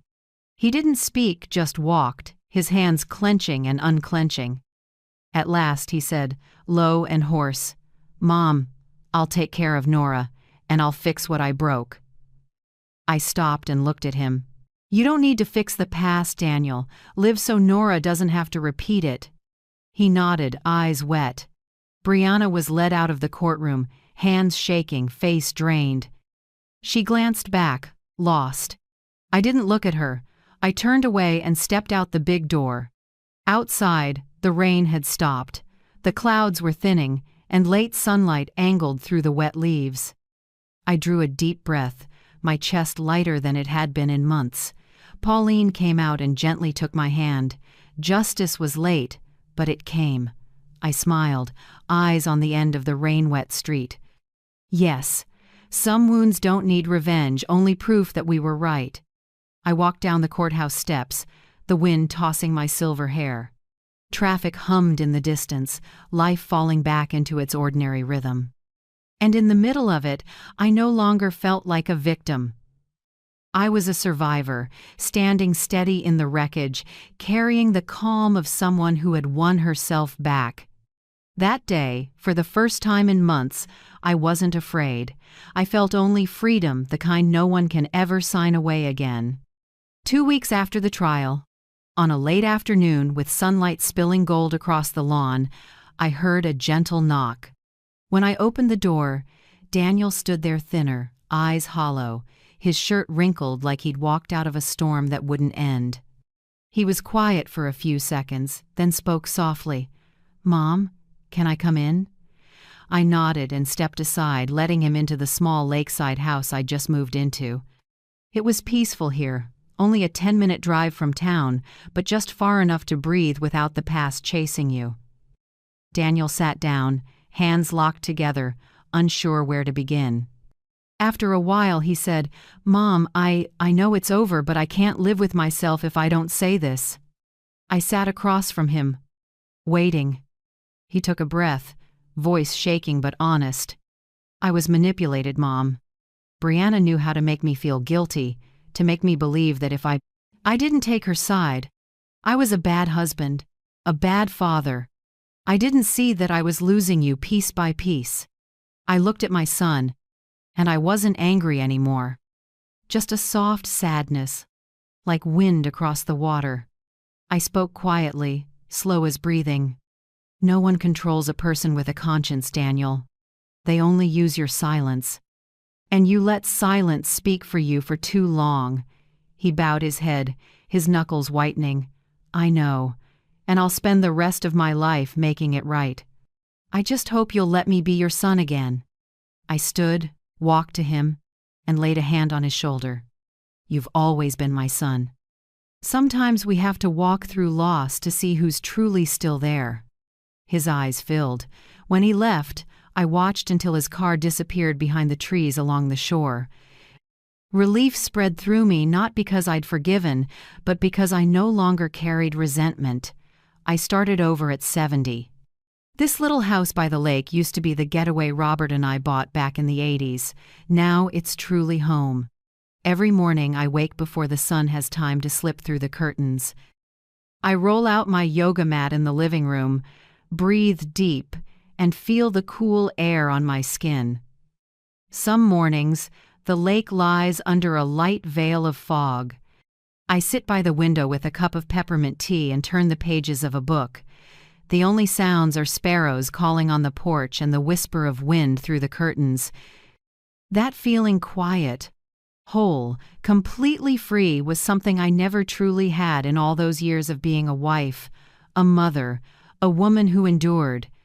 I planted a small garden by the porch, yellow daisies, lavender, and a few white roses Robert always loved. I tend them daily and talk to them like old friends. Sometimes I think, if flowers had souls, they'd understand me better than the people I once lived with. In the afternoon, I walk the lakeshore with a small notebook to capture stray thoughts, quotes, old memories, things I want to leave for Sophie, the one grandchild I fully trust. Sophie visits every weekend. She's 12, hair the color of honey, eyes as clear as the lake out front. Every time Daniel's car stops, she jumps out and shouts, "Grandma, my hero." I laugh and open my arms. She hugs me tight, the scent of apple shampoo in her hair making my throat catch. In her eyes there's no pity, only pride, as if I'd stepped out of a fairy tale where the hero is an old woman. That afternoon we sat on the porch. Sophie bit into a slice of my fresh apple pie and asked, "Grandma, why aren't you mad at Dad anymore? He looks so sad." I smoothed her hair and smiled. "Anger only wears you out, sweetheart. Some people aren't bad, they're weak, and sometimes the best thing we can do is refuse to be weak with them." Sophie thought for a moment, then looked up. "Grandma, I'm scared that when I grow up, people won't believe me like they didn't believe you." I looked into her eyes and saw myself years ago naive, wanting to be understood, wanting to be trusted. I squeezed her hand, my voice slow but certain. "You don't need everyone to believe you. You need to believe yourself, and never let anyone speak for you, Sophie. Once you let them decide who you are, you lose your own voice." She nodded, eyes bright with understanding. She rested her head on my shoulder and whispered, "I want to be strong like you." I smiled, gentle and deep. "No, sweetheart, I'm not stronger than anyone else. I just learned that silence can be a way to fight when it walks with the truth." A soft breeze stirred, carrying a hint of lavender. I looked out at the lake, where the sunset lay like a thin sheet of silk. Peace settled in my chest. Sometimes I think of Brianna not to resent her, but to remind myself that greed and deceit always carry a price. As for me, I finally paid off the debt of blind trust. At night, I sit at my desk and write, "Happiness isn't being loved forever. It's knowing when to leave so you can keep yourself." Then I set down the pen and listen to the crickets and the faint slap of water on the shore. I smile, close my eyes, and feel the night breeze in my silver hair. My life, which once felt withered, is blooming again quietly, steadily, and brightly in its own way. And I know that when the sun rises, I'll start another day no longer afraid of losing anyone and never letting anyone speak for me again. A year after the trial, I stood on a small stage in Belmont's downtown hall beneath a new plaque gleaming with the words, "Hail Foundation for Elder Justice." It's the nonprofit I founded with the assets I reclaimed, with one purpose: to support older women who've suffered financial abuse or been stripped of control by their own families. When I lifted the microphone, faces in the audience, mostly silver-haired women like me, looked up, eyes full of understanding. Some nodded, some quietly wiped tears. I knew many of them had been called useless, too old to be heard. I wanted them to know none of us are truly weak. I spoke low and steady, each word etched into the air. People think age is a sign of weakness. In truth, we're just watching in silence. When you've lived long enough, you learn when to keep quiet and when to speak. Applause rolled through the hall like a warm wave. I smiled and turned to my side where Sophie stood. She wore a simple white dress, her eyes bright, her small hand gripping mine. I felt the warmth in that palm, the passing of the torch to a new generation, clearer and stronger. Sophie looked up and whispered, "Grandma, you're my hero." I squeezed her hand and answered softly but sure, "No, sweetheart, real heroes don't let others define them. And you'll be one of them." Late light poured through the tall windows, reflecting off the bronze plaque. For a moment, I could almost see Robert smiling somewhere, proud that I hadn't let fear decide the rest of my life. After the ceremony, I sat as the hall emptied. Outside, the sun was slipping behind the river, a pale band of orange across the horizon. I sipped tea, listened to the wind, and felt my heart light as paper. I had walked through betrayal, loss, and justice, and now there was only peace. I watched Sophie helping staff clean up and realized something simple. I hadn't just reclaimed assets. I'd reclaimed a voice my own, and for women like me. If you're still listening, thank you for walking with me to the end. I believe that wherever you are, big city or small town, you understand that justice and dignity don't have an expiration date. Tell me where you're watching from, so I'll know how far this story has traveled. And if, like me, you believe that women who stand up at any age deserve to be heard, please leave a comment, or subscribe so we can keep telling stories of courage, freedom, and stubborn love. I'm Marjorie Hale, and here's the last lesson I want to leave. Don't let anyone speak for you because your voice is the greatest power no one can take away. You're not going anywhere. This trip is only for real family. My daughter-in-law spoke softly but sharp enough to slice through the airport PA. She picked up a pen, crossed my name off the passenger list, and handed the paper to the agent like she'd just finished clearing away an old item. My son stood right there, hands in his pockets, eyes glued to the cold tile floor. Not a glance, not a word in my defense, just silence, the kind that tells you you're no longer counted as part of their life. I gripped my bag strap, feeling my heartbeat stumble under the boarding now announcement. I swallowed my tears and unlocked my phone. "All right," I whispered, my fingers sliding across the screen. In 5 minutes, when the captain's voice comes on, they'll learn who really doesn't belong on this trip. If you're still listening, tell me where you're watching from. Every comment you leave is another mark in this journey. And if this story has touched you, don't forget to hit like so it can reach even further. My name is Gloria Avery, 64 years old, living in Seattle, Washington. For most of my life, I was a woman who believed kindness could fix everything: family rifts, cold dinners, even silence. I spent decades being the peacekeeper, the one who gave, explained, forgave. But age has a strange honesty to it. It strips you bare until all that's left is what you truly stand for. And on the day my own children erased me from their trip, I finally remembered I wasn't born to be tolerated. I was born to be heard. That morning, Seattle-Tacoma Airport was packed. Cold white light fell over rows of metal seats and bounced off the wide glass where planes were taxiing. I stood in the crowd, feeling like I was floating between two worlds. On one side, the buzz of people getting ready for vacation. On the other, the empty space inside me, quiet and raw. Savannah, my daughter-in-law, didn't bother looking at me when she spoke to the counter agent. Changed the traveler's name. Maria Cole, here's her passport info. She said it crisp and confident, voice cold as metal. I watched the boarding pass in my hand get pulled away and replaced with a new ticket stamped with a bold Maria Cole, a person I didn't even know. I looked at Michael, my only son. He's 38 now, successful, drives a silver Tesla, lives in a 2-story house out in Bellevue, but right then he stood there like a lost boy, only he wasn't looking for me anymore. "Michael," I said, barely above a whisper only he could hear, "you know this is wrong." He glanced at me, then looked away. "Mom, please understand us. You shouldn't fly that far. This trip will wear you out. We just want you to rest." I gave a thin smile. "I'm not tired, Michael. I'm just disappointed." Savannah cleared her throat, lips a dry red like a wilting petal. "Let's not make a scene here, Mom. People are watching." She bent down, adjusted the strap on her designer bag, then spoke in a sugary tone sharp enough to sting. "You can stay home and rest. Water the orchids.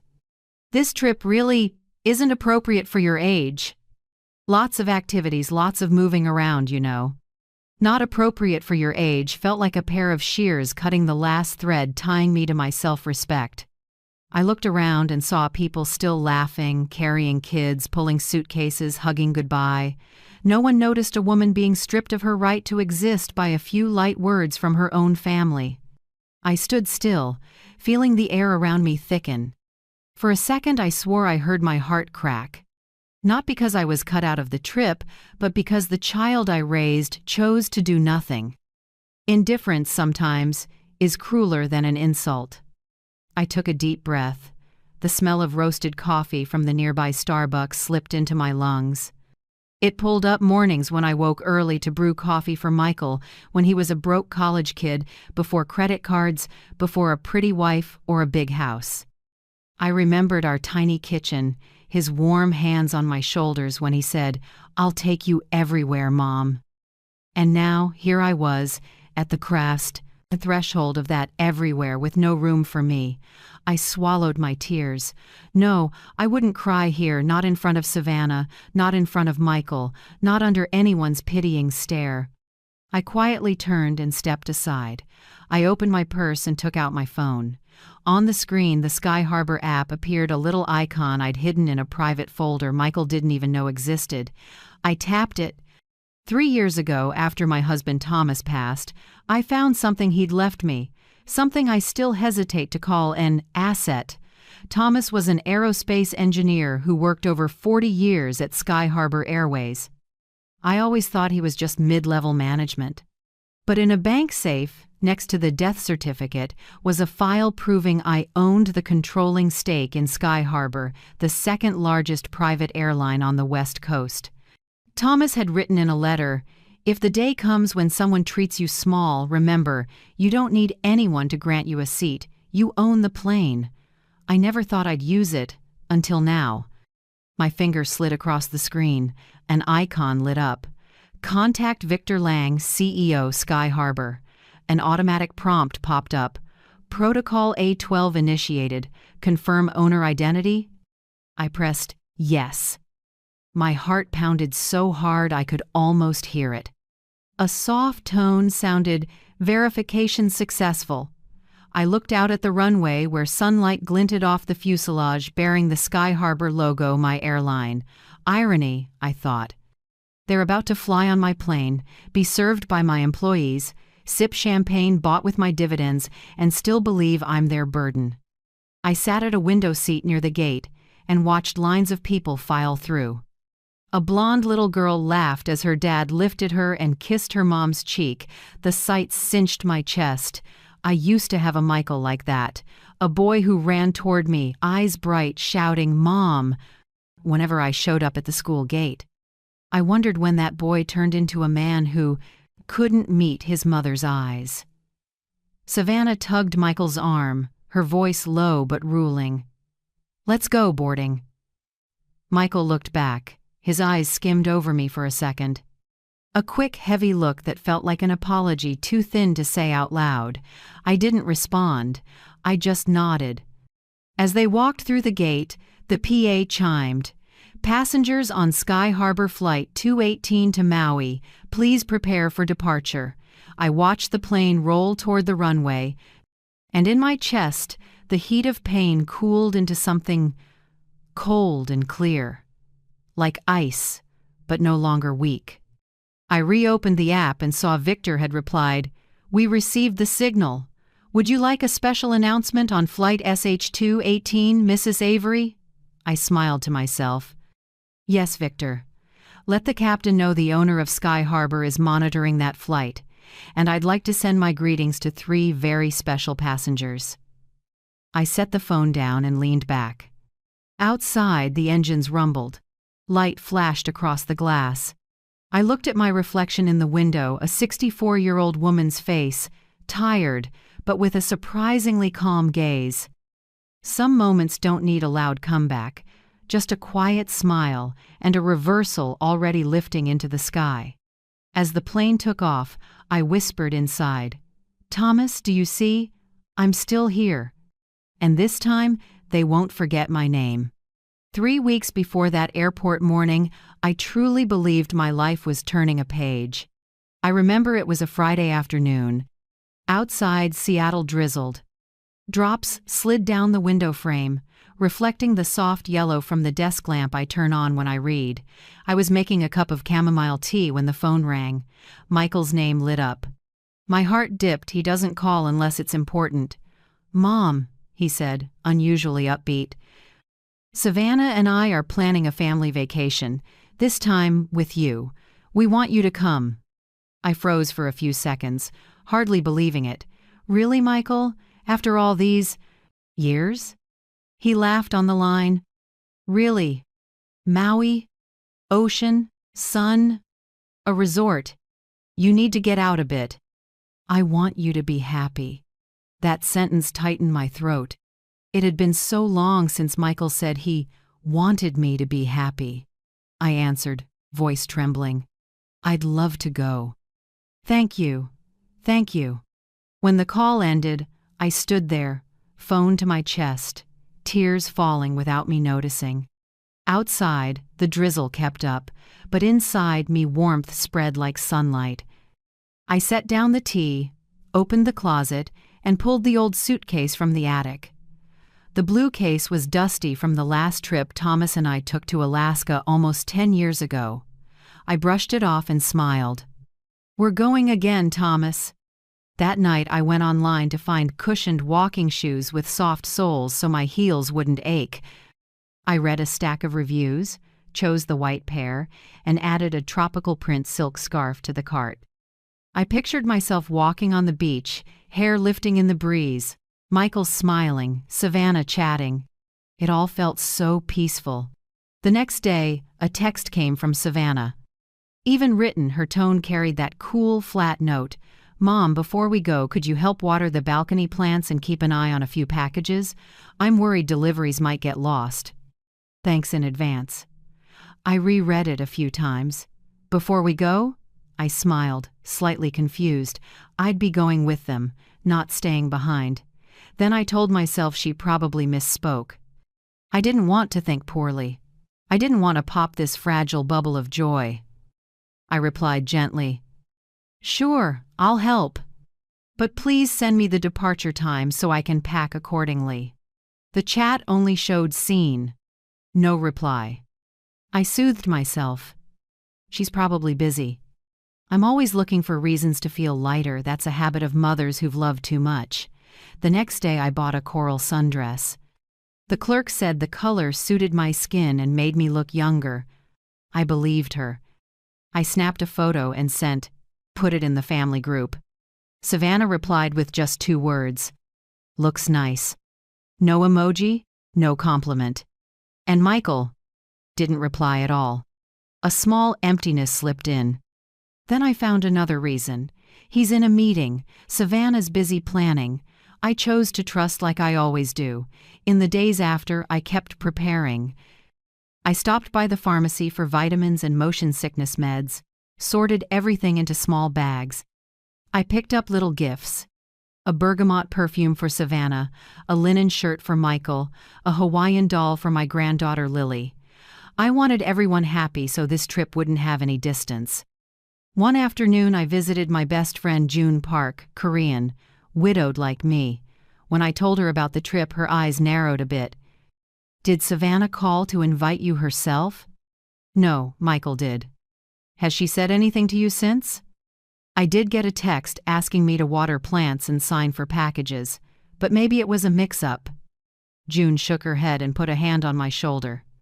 Gloria, listen. Savannah's always trying to control everything around Michael, including you. She's redefining family in a way that edges you out, and you don't see it yet. I went quiet. I knew she might be right, but I didn't want to believe it. I'd lived too long with distance. Now that a tiny door had opened, I wanted to step through, even if it might be a trap. I think she's changed, I said softly. June sighed. I hope so.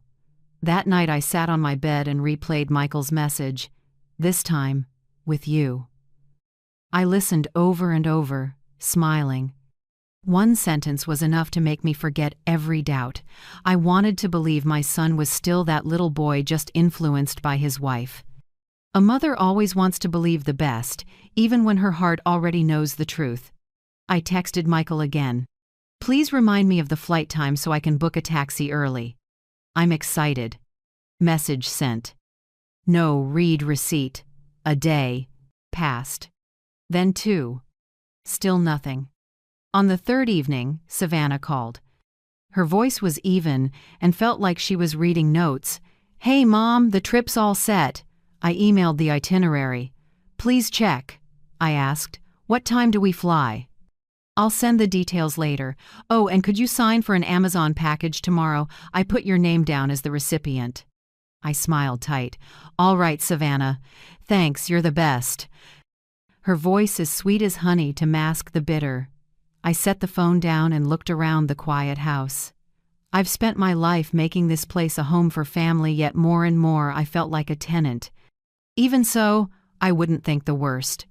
I kept getting ready. 2 weeks before the trip, I set the suitcase out in the sun and packed everything carefully. I went to the salon, trimmed the dry ends, and dyed my hair. Chestnut Thomas used to say that color made me look like afternoon tea. That day, I stood before the mirror and saw myself smile, truly, for the first time in years. I believed things would be good. I believed Michael would hold my hand like he used to. I believed Savannah might learn to be kind. I even wrote a small card. Thank you for letting me come. Love, Mom. Planning to leave it on the resort table when we arrived. The night before departure, I barely slept. I repacked for the 3rd time and added some homemade oatmeal cookies, Michael's favorite. I listened to the rain on the awning and felt full of hope. I remember whispering to myself before lights out, tomorrow, Gloria. At last, your son needs you again. I had no idea that the next morning at gate B12, you're not going anywhere would stamp the end of that belief and mark the beginning of a different person inside me who hadn't been awake for 64 years. I woke up at 5 a.m. that day, before the alarm. Seattle was still dim, mist thick like a curtain. I flipped on the kitchen light and brewed coffee. The smell filled the empty house. Everything was ready from the night before, suitcase by the door, passport in my purse, e-ticket printed, brand new white shoes waiting to walk. I looked around the kitchen and murmured, Thomas, we're finally going to see the ocean with our son. At 7 a.m., I called a taxi. The young driver opened the door and said cheerfully, Airport, ma'am? Heading on vacation? You look excited. I smiled. trying to hide my nerves. Yes, a vacation. With family. The sky was dull that day, neither sunny nor rainy. Gray draped over everything, from the wet streets to the car window, reflecting my face, the face of a 64-year-old woman trying to believe she still had a place in her own child's story. When I got to Seattle-Tacoma, I was almost an hour early. I like being early, always have, so I can breathe, watch people, and imagine the destination. I rolled my suitcase to Sky Harbor check-in. White lights gleamed off the polished floor. The PA read names in a steady rhythm. I stood there, my heart a mix of nerves and joy, picturing our first evening in Maui, a family dinner, waves talking, Michael laughing through a story, Savannah pouring wine, and me sitting quietly, happy just to be near them. I was daydreaming when I saw them. Savannah walked in, first knee-length white dress, cream linen jacket, eyes hidden behind oversized sunglasses. Her hair was pulled up high, strands catching the airport lights. She carried herself like someone about to board a private yacht, not a commercial flight. Beside her was Michael, pulling a black suitcase, khakis, and an ocean blue polo. When he saw me, Michael flinched, then forced a smile. "Mom, you're early." "Of course," I said. "I don't want to miss the flight." Savannah gave me a quick up-and-down glance, a thin smile on her lips. "You look cute, Mom. Like a real tourist." I couldn't tell if that was a compliment or a jab. I just smiled, about to say something. When Savannah turned to the check-in agent, "Excuse me, I need to reconfirm the passenger list for flight SH-218 to Maui. Savannah Avery, Michael Avery, and Maria Cole." I heard every word, especially the last name Maria Cole. I frowned. "Savannah, who is Maria Cole?" She still didn't look at me, answering flatly, "My aunt. She's coming with us." I gave a small, confused laugh. "And me? Wasn't I on this trip?" Savannah turned, the smile gone. "Mom, I think you misunderstood. Aunt Cole needs a break, and the resort in Maui has limited rooms. So, you understand." Her voice was honeyed but freezing. Michael jumped in, voice small and choppy. "Mom, actually this trip has a lot of activities. Hiking, boating, lots of moving around. If you came, you'd probably be exhausted. So, we thought it'd be better if you stayed home." I turned to my son. His eyes dodged mine, sliding away like someone afraid of being seen. I kept my voice steady. "Since when am I no longer your family?" No one answered. All I heard was the ticket printer chattering. The agent handed Savannah a sheet of paper, professional tone. "Here's Miss Cole's new ticket. The old name will be canceled." Savannah took it and nodded. "Thanks, that was quick." She turned to Michael. "Let's go. They're about to start boarding." I watched it all like I was seeing myself erased from their lives, one simple black strike of ink turning me into a stranger. I stepped back against a column, trying to hide my burning face. People streamed by, suitcase wheels, chatter, laughter. No one knew a mother had just been cut from the trip she'd counted down the days for. Michael came over, voice low. "Please don't be upset, Mom, okay? Savannah just worries you'll be tired. I'll take you on another trip." I looked at him, the grown man I once soothed after a bike fall, the boy I carried on my shoulders through first snow days. "You make it sound like I'm a burden." He said nothing. The silence stretched until it smothered. Savannah called out, sharp, "Michael, hurry up, they're boarding." He nodded, then walked away without another word. I stood there, listening to her heels strike the floor, each sharp step like the tapping of a verdict. Their shadows disappeared behind the glass doors where other passengers lined up for scanning. I sat down and, with shaking hands, opened my purse. Part of me wanted to cry. The other part felt so hollow I couldn't feel anything at all. June's words rang in my head. "Savannah is redefining family to cut you out." Now I understood. She wasn't just cutting me from a trip. She wanted me out of my son's life. I leaned back and closed my eyes. Thomas's face came to me, the man who once told me, "If anyone tries to make you forget your worth, remember who you are." I exhaled, and in that moment everything cleared.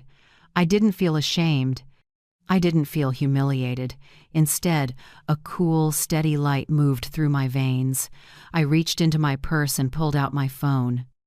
My fingers slid to the Sky Harbor app. Thomas had set up special access for me, something I never thought I'd have to use. On the screen, owner channel Victor Lang. I tapped it. The screen buzzed. A chat window opened. I typed, "Activate protocol A12. 3 seconds later, a reply. "Received. Confirm owner identity. Gloria Avery?" I hit confirm. My heart thumped hard. Not from fear. For the first time in years, I felt in control of my own life. I put the phone away, stood up, and stepped out of the crowd. I walked slowly, not rushing, rolling my suitcase lightly. No one looked at me, and I didn't care anymore. I've lived my whole life making everyone comfortable. Today, I chose not to please anyone. I found a quiet corner by a big window, sat, and looked out at the runway. A Sky Harbor plane sat waiting. I knew it was flight. SH-218 to Maui, their flight. Light bounced off the glass and fell across my face. I smiled for the first time since I walked in. A quiet smile, no sadness, just certainty. I took a sip of water, drew a breath, and said softly to myself, "Okay, Gloria. From now on, you're not the invited. You're the one who gives the orders." When the speakers announced the upcoming departure, I knew the game had begun. But unlike what they thought, this board belonged to me.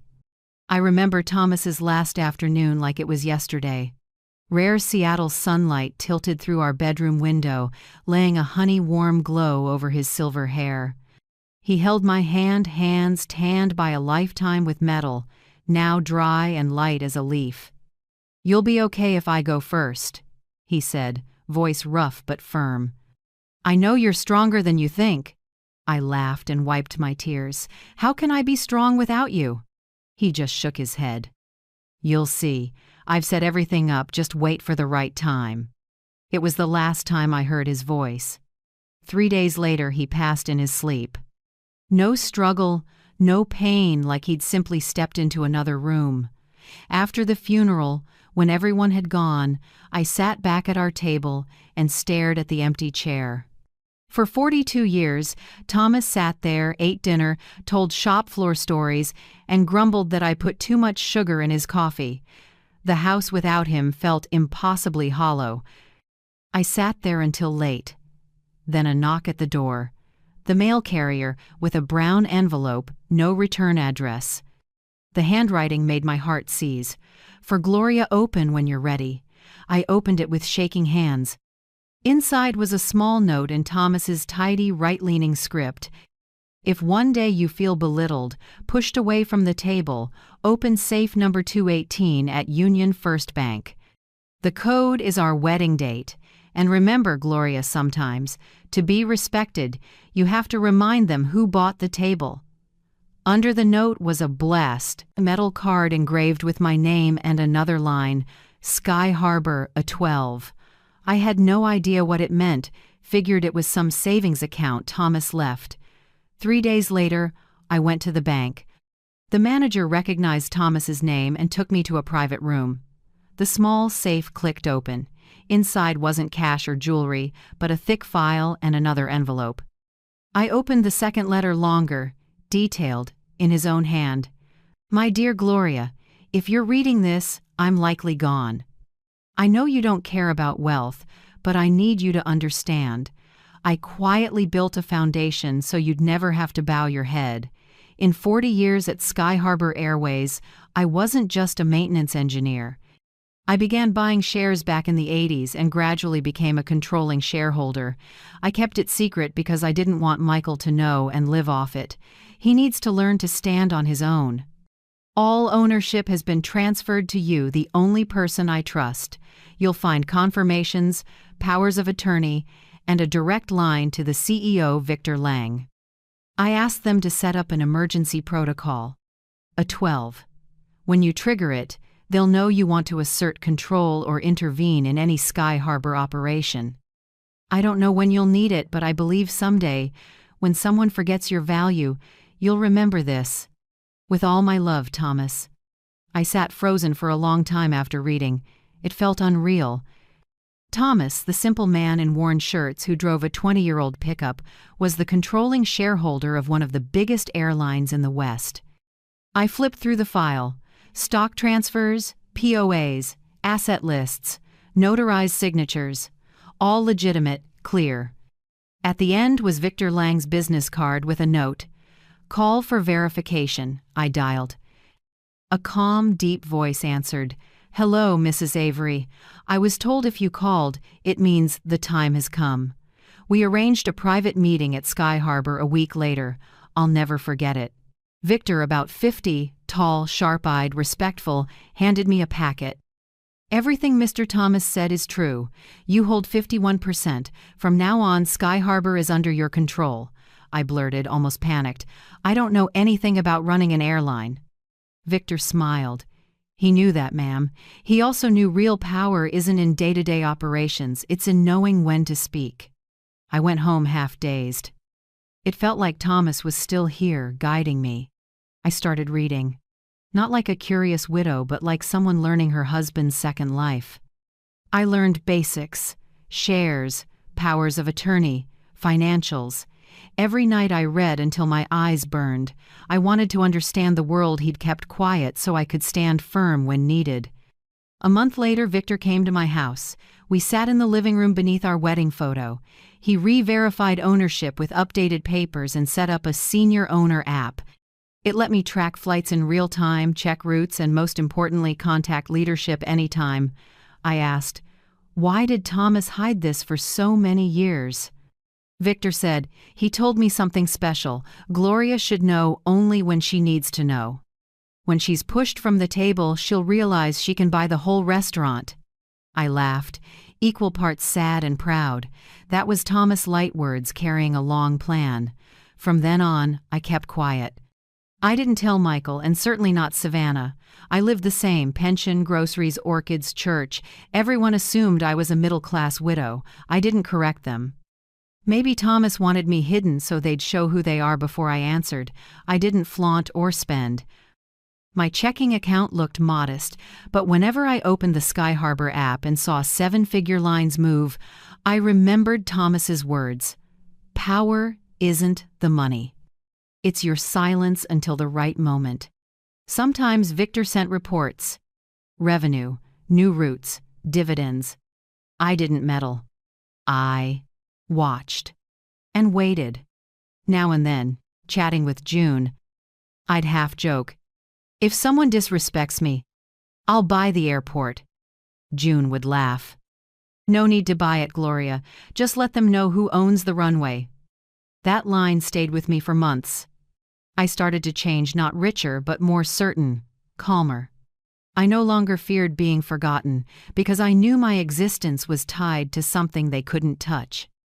And then this morning, in Seattle's airport, when Savannah coolly struck my name and Michael stared at the floor, I realized the right time Thomas spoke of had arrived.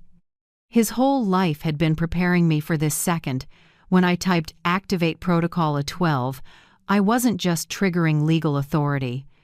I was opening the legacy of a man who foresaw a future where I'd need to remind the world, Gloria Avery isn't dependent. She holds the wings of the very sky they're flying through. I watched Sky Harbor Flight SH-218 get ready to taxi. Every wheel turn, every engine note felt like Thomas smiling from somewhere. You were right, I whispered. Now it's my turn. I sat back in the airport lounge, phone in my hand. On the other end, Victor Lang replied in under 2 minutes. Confirmed. Sky Harbor Flight 218 to Maui, departure at 10:25. Passengers, Michael Avery, Savannah Avery, and Maria Cole. I read the message, my heartbeat slow and steady. Every piece clicked into place just as Thomas had foreseen. I typed, Activate special greeting. Victor replied almost instantly, "Which template would you like, Mrs. Avery?" I typed each word like a statement. Sky Harbor warmly welcomes Mrs. Gloria Avery, owner of the airline. We are proud to serve you today. A short greeting, one PA system, and the whole sky shifted. I didn't need to shout, didn't need to cry, I just needed them to hear who truly owns the sky. And you, if you were me in that moment, what would you do? Stay silent, or make sure they heard your name like I did? A pause. Then another message. Captain Rivera confirms. Executing owner onboard announcement. I inhaled. Everything was smooth and clean, no yelling, no proving, just one command. I moved to a different gate with a shareholder monitor. On my phone, I opened Cabin Feed, the special owner feature that lets you listen to the public cabin audio. I put on my headphones, leaned back, eyes calm.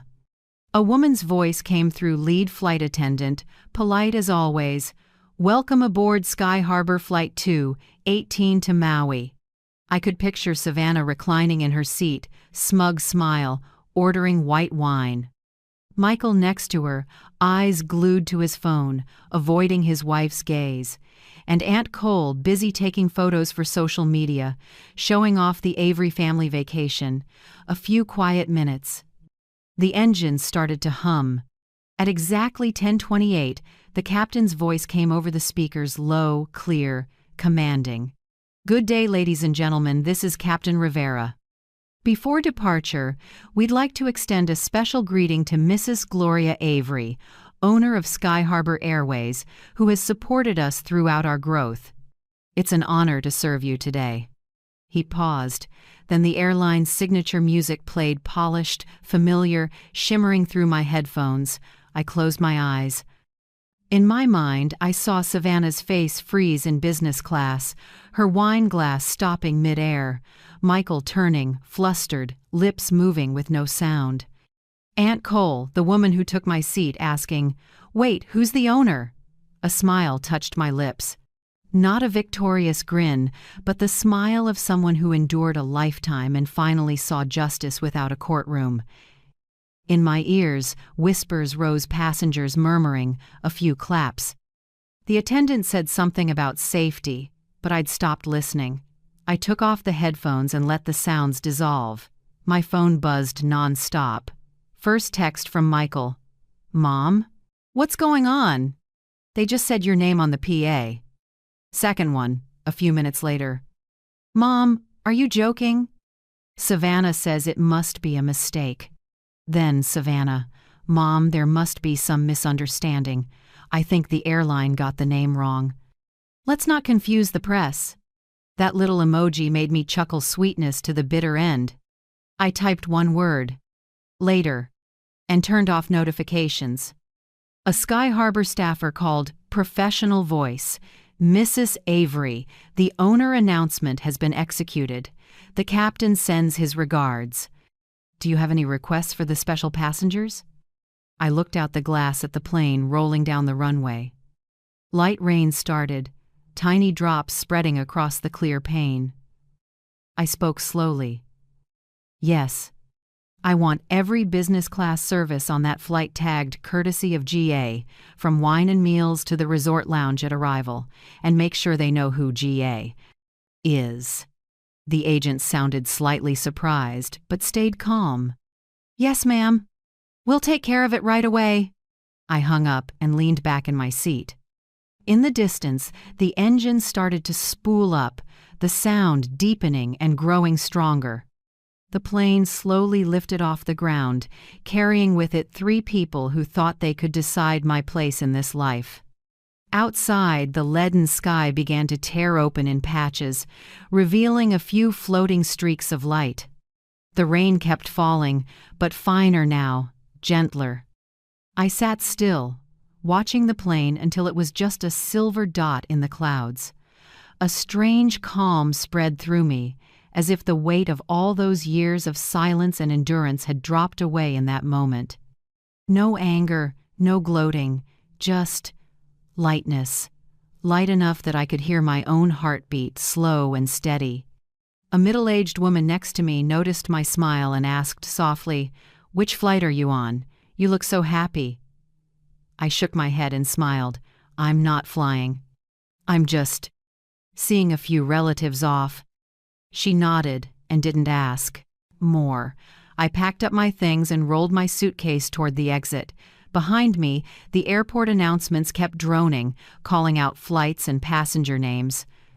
I moved through the crowd, feeling all the noise melt away behind me. Outside, the rain had eased. The air smelled like wet asphalt and carried a clean, cool breeze. I opened my umbrella and walked slowly to the taxi stand. Dim lights shimmered on the pavement like streaks from old memories. A taxi pulled up, and the driver dipped his head. "Where to, ma'am?" "Home," I said softly. Then I paused, thought for a moment. "No, the Sunrise Cafe on Pine Avenue." He nodded, and the car rolled forward. I looked out the window, Seattle drifting backward, buildings fading in the mist. Inside, there was no hollow left by being abandoned. Only the sense that, for the first time in years, I could see myself standing tall. I opened my phone and went back into the Sky Harbor app. Under the flight list, a small line appeared. Flight SH-218 status, in air. Owner acknowledgement completed. Right below it, an internal note popped up. Business class courtesy upgraded under Directive GA. I tapped the line, then turned off the screen. No need to see more. It was enough. Thomas used to say, "A smart person's justice is making the wrongdoer hear your name over the loudspeaker." Now I understood. Outside, the last raindrop slid off the car window, and inside me, another kind of rain came to an end too. I looked up. The sky was still gray, but it no longer felt heavy. I smiled faintly and whispered, "Do you see that, Thomas? I don't need to fly high. I just need them to know who owns this sky." By the time I got home, Seattle's rain had stopped. Late afternoon light leaked through the blinds, pooling into pale gold streaks across the hardwood floor. The house was quiet, as if it were listening. I hung up my coat, set the suitcase by the sofa, and went straight to the United bedroom. The oak wardrobe was still there, just like when Thomas was alive. I opened it, and the familiar scent rushed out: the old soap, the wool sweater he wore in the yard when he fixed the mower. I brushed my fingers over the gray knit, slightly pilled, and it felt like touching a memory. All these years I'd thought if I lost Thomas, I couldn't go on. But standing at the closet now, I knew. He was still here, not for me to cry, but for me to choose. I didn't cry. I just said it softly, like a promise. "I'll go, Thomas. But this time, not for anyone else, just for me." I left the room, made a ginger tea, then called June.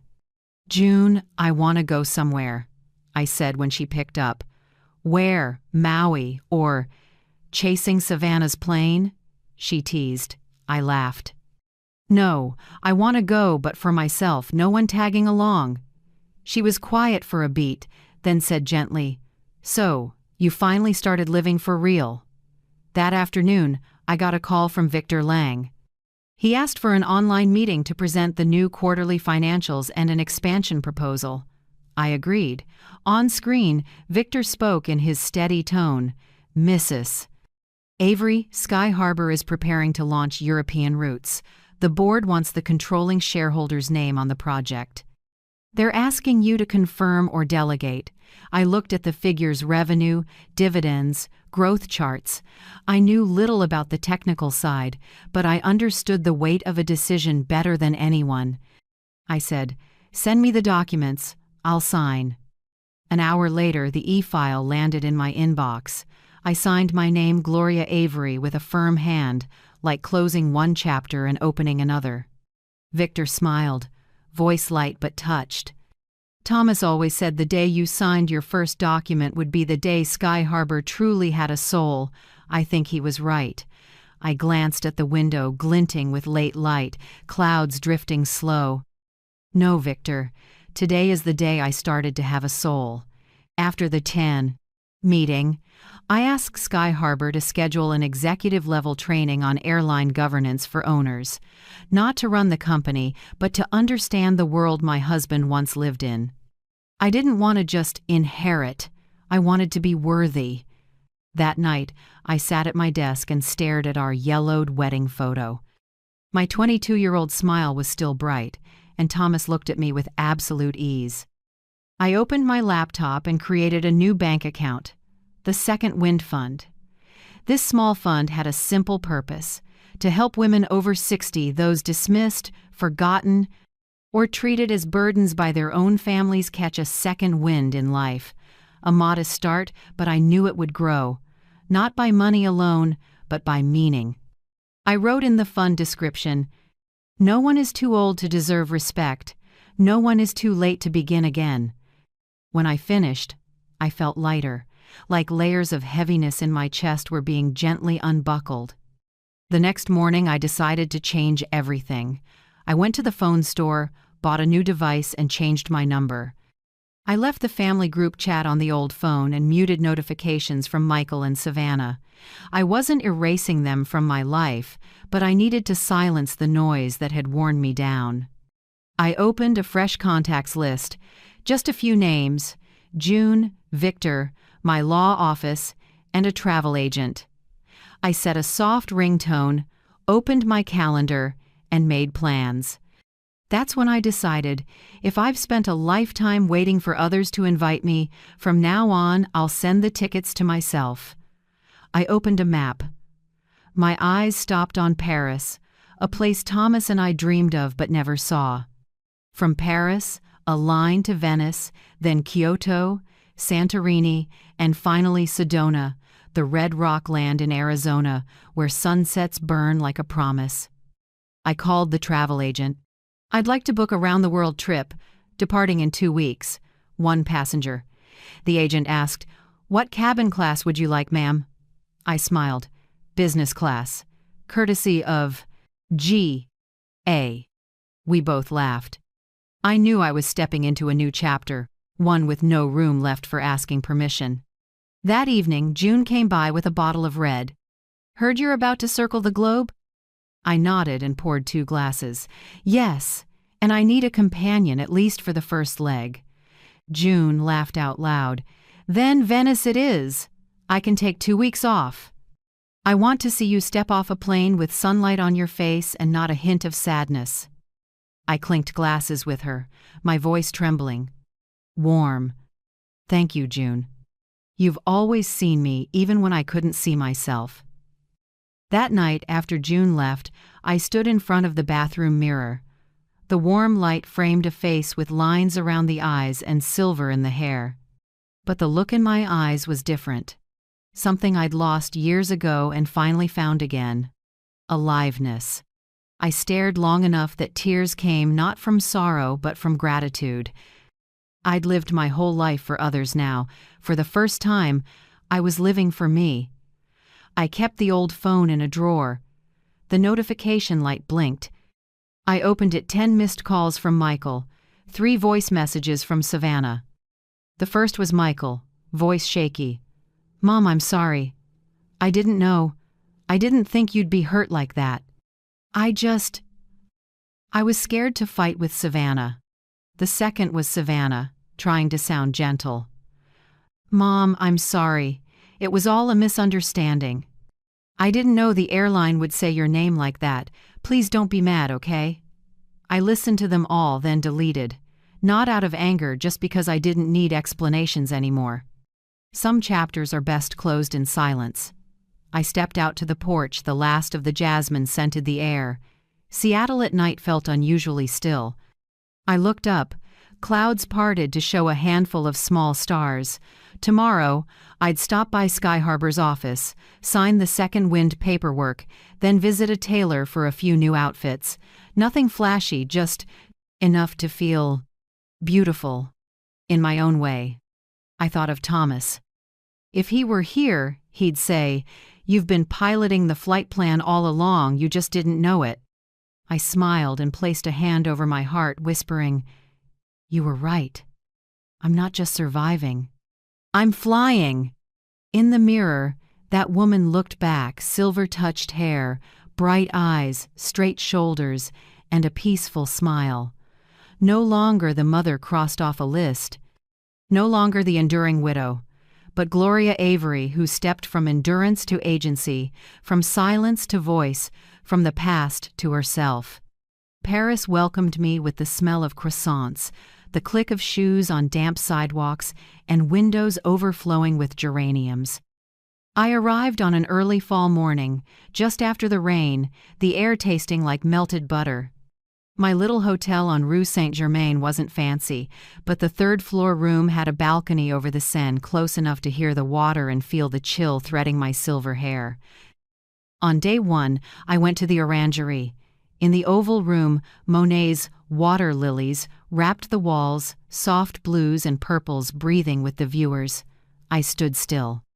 My whole life, I'd cried from pain, loss, and hurt. This time, my tears fell for a different reason, because I was allowed to be happy, allowed to exist with no excuse.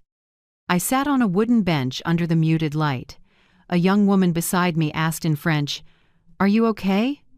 I smiled and answered in English, "I'm fine.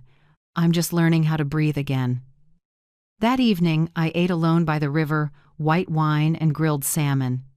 When the server set it down, I snapped a photo and sent it to June. I just had dinner with myself and didn't feel lonely. She replied almost instantly, "You're living right now, Gloria." In Venice, I met June. The city felt like a dream melting into water. We rented a small flat near street marks, and each morning we watched gondolas glide by, songs drifting in the air. One afternoon, a shopkeeper tried to sell me a silk scarf at triple price. I smiled and shook my head. "No, Grazie." Saying no was easy, but inside it felt like freedom. For years, I didn't know how to say no. I agreed to everything to keep peace, to avoid trouble, to not bother anyone. In Venice, I learned to say no to the voice in my head, the one that said I was old, that what I did no longer mattered. I told it no, then laughed as my voice echoed down a narrow alley folding into the slap of water. June grinned. "You know, Gloria, no is one of adulthood's prettiest words." I nodded. And maybe the word we women spend a lifetime learning to say. Kyoto was another world. Maple leaves were turning, temples washed in orange and gold. I stayed at a ryokan where they taught me to bow at the door and say arigato with a quiet heart. Every morning, I meditated in a tiny garden, listening to water drip from bamboo. One breeze scattered a few maple leaves into the pond. I suddenly heard Thomas's laugh, low, warm, like a cello. I closed my eyes, and for the first time in years, I forgave myself for staying silent too long, for letting others decide my worth, for mistaking endurance for kindness. I spoke softly, both confession and promise. "Gloria, you won't be quiet anymore." On my last day in Kyoto, I left a card by a Buddha statue at Kiyomizu. "Thank you for teaching me that peace doesn't come from others, it comes from my breath." Santorini felt made for healing. Sky and sea were one. From my balcony, I looked down on white houses stacked on the cliff and watched the sun dust the water with light like someone salting wounds and stitching them with gold. June and I sat together with chilled wine. She told me about her 32-year marriage betrayal, years of endurance, and a late divorce at 60. "You know," she said, "divorce isn't a period, it's a comma before a comeback chapter." I smiled. "You just redefined happiness, June." We clinked glasses and promised to live loud for the rest of it. That night I wrote, "I used to live in other people's homes, to the rhythm of their hearts. Now I live in my own space, and my heartbeat is the sound of waves." The last stop was Sedona, Arizona, red, dry, still like a meditation. I chose it to pause and write. Every morning, I opened the window and breathed in the sandstone air. Cathedral Rock was right there. People said a vortex ran through it, helping you find balance. I set my laptop on the porch and began a guide called Passport at 64. Not a travel manual, but a soul's itinerary for older women finding their freedom again. I wrote, "No one has to play the saintly mom forever. No one needs permission to be joyful, and no one gets to declare you past your time but you." June read as she sipped coffee. "You know, Gloria," she said, "if Thomas could see you now, he'd be so proud." I smiled, eyes stinging. "Not if. I think he's watching." We stayed another week. At night, two women in their 60s sat by a small fire, traded life stories, laughed until we cried. Under a sky full of stars, we made a promise. We won't live small for even one more day. When I returned to Seattle, the media had started saying the name Gloria Avery. An article was being shared online. The discreet owner of Sky Harbor launches the Second Wind Fund, helping older women reclaim freedom and dignity. I read it without pride, just peace. For the first time, I wasn't Michael Avery's mom or Thomas Avery's widow. I was myself, my inbox filled with thank yous from everywhere. A 67-year-old woman in Florida wrote, "Miss Gloria, your story helped me walk out of a 30-year unhappy marriage." Another in Texas wrote, "I applied for a job again after seeing the news about Second Wind. Thank you for giving me courage." I read every line, tears falling light. I realized, retaliation never heals like freedom. Only when you are truly free do the wounds close quietly. That night I sat at my table, opened a sheet of stationery, and wrote to myself, "Gloria, if one day you feel bored or lonely, remember you once flew. Don't go back to the old chair just because it's familiar. That chair was never yours. The world is wide, and there are still so many horizons to breathe." From you, the one who found the sky again. I folded the paper into Passport at 64 and smiled. Outside, Seattle's night was clear. A Sky Harbor plane crossed my window, its lights blinking against the sky. I watched it and felt calm. I knew I was no longer just a passenger. I held the flight path of my own life. The call came on a Monday morning. I just poured my coffee, sunlight slipping through the blinds and laying golden bands across the kitchen table. The phone buzzed, and the screen read, "Michael International Call." I stood still for a few seconds. It had been over 3 months since that defining flight. I no longer waited, and I wasn't angry. There was only a quiet calm like a lake after a storm. I picked up. Michael's voice came through, weak and crackling with static. "Mom, I'm sorry." I stayed silent. The kind of silence from someone who's heard too many apologies without action.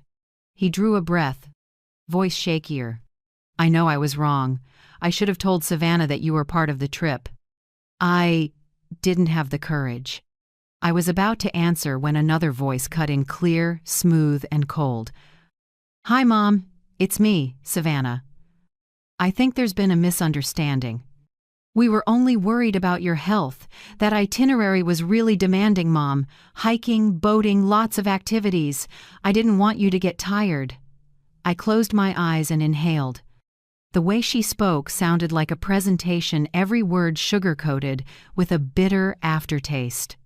I asked slowly, "Savannah, if I were poor and not a Sky Harbor shareholder, would you too be making this call?"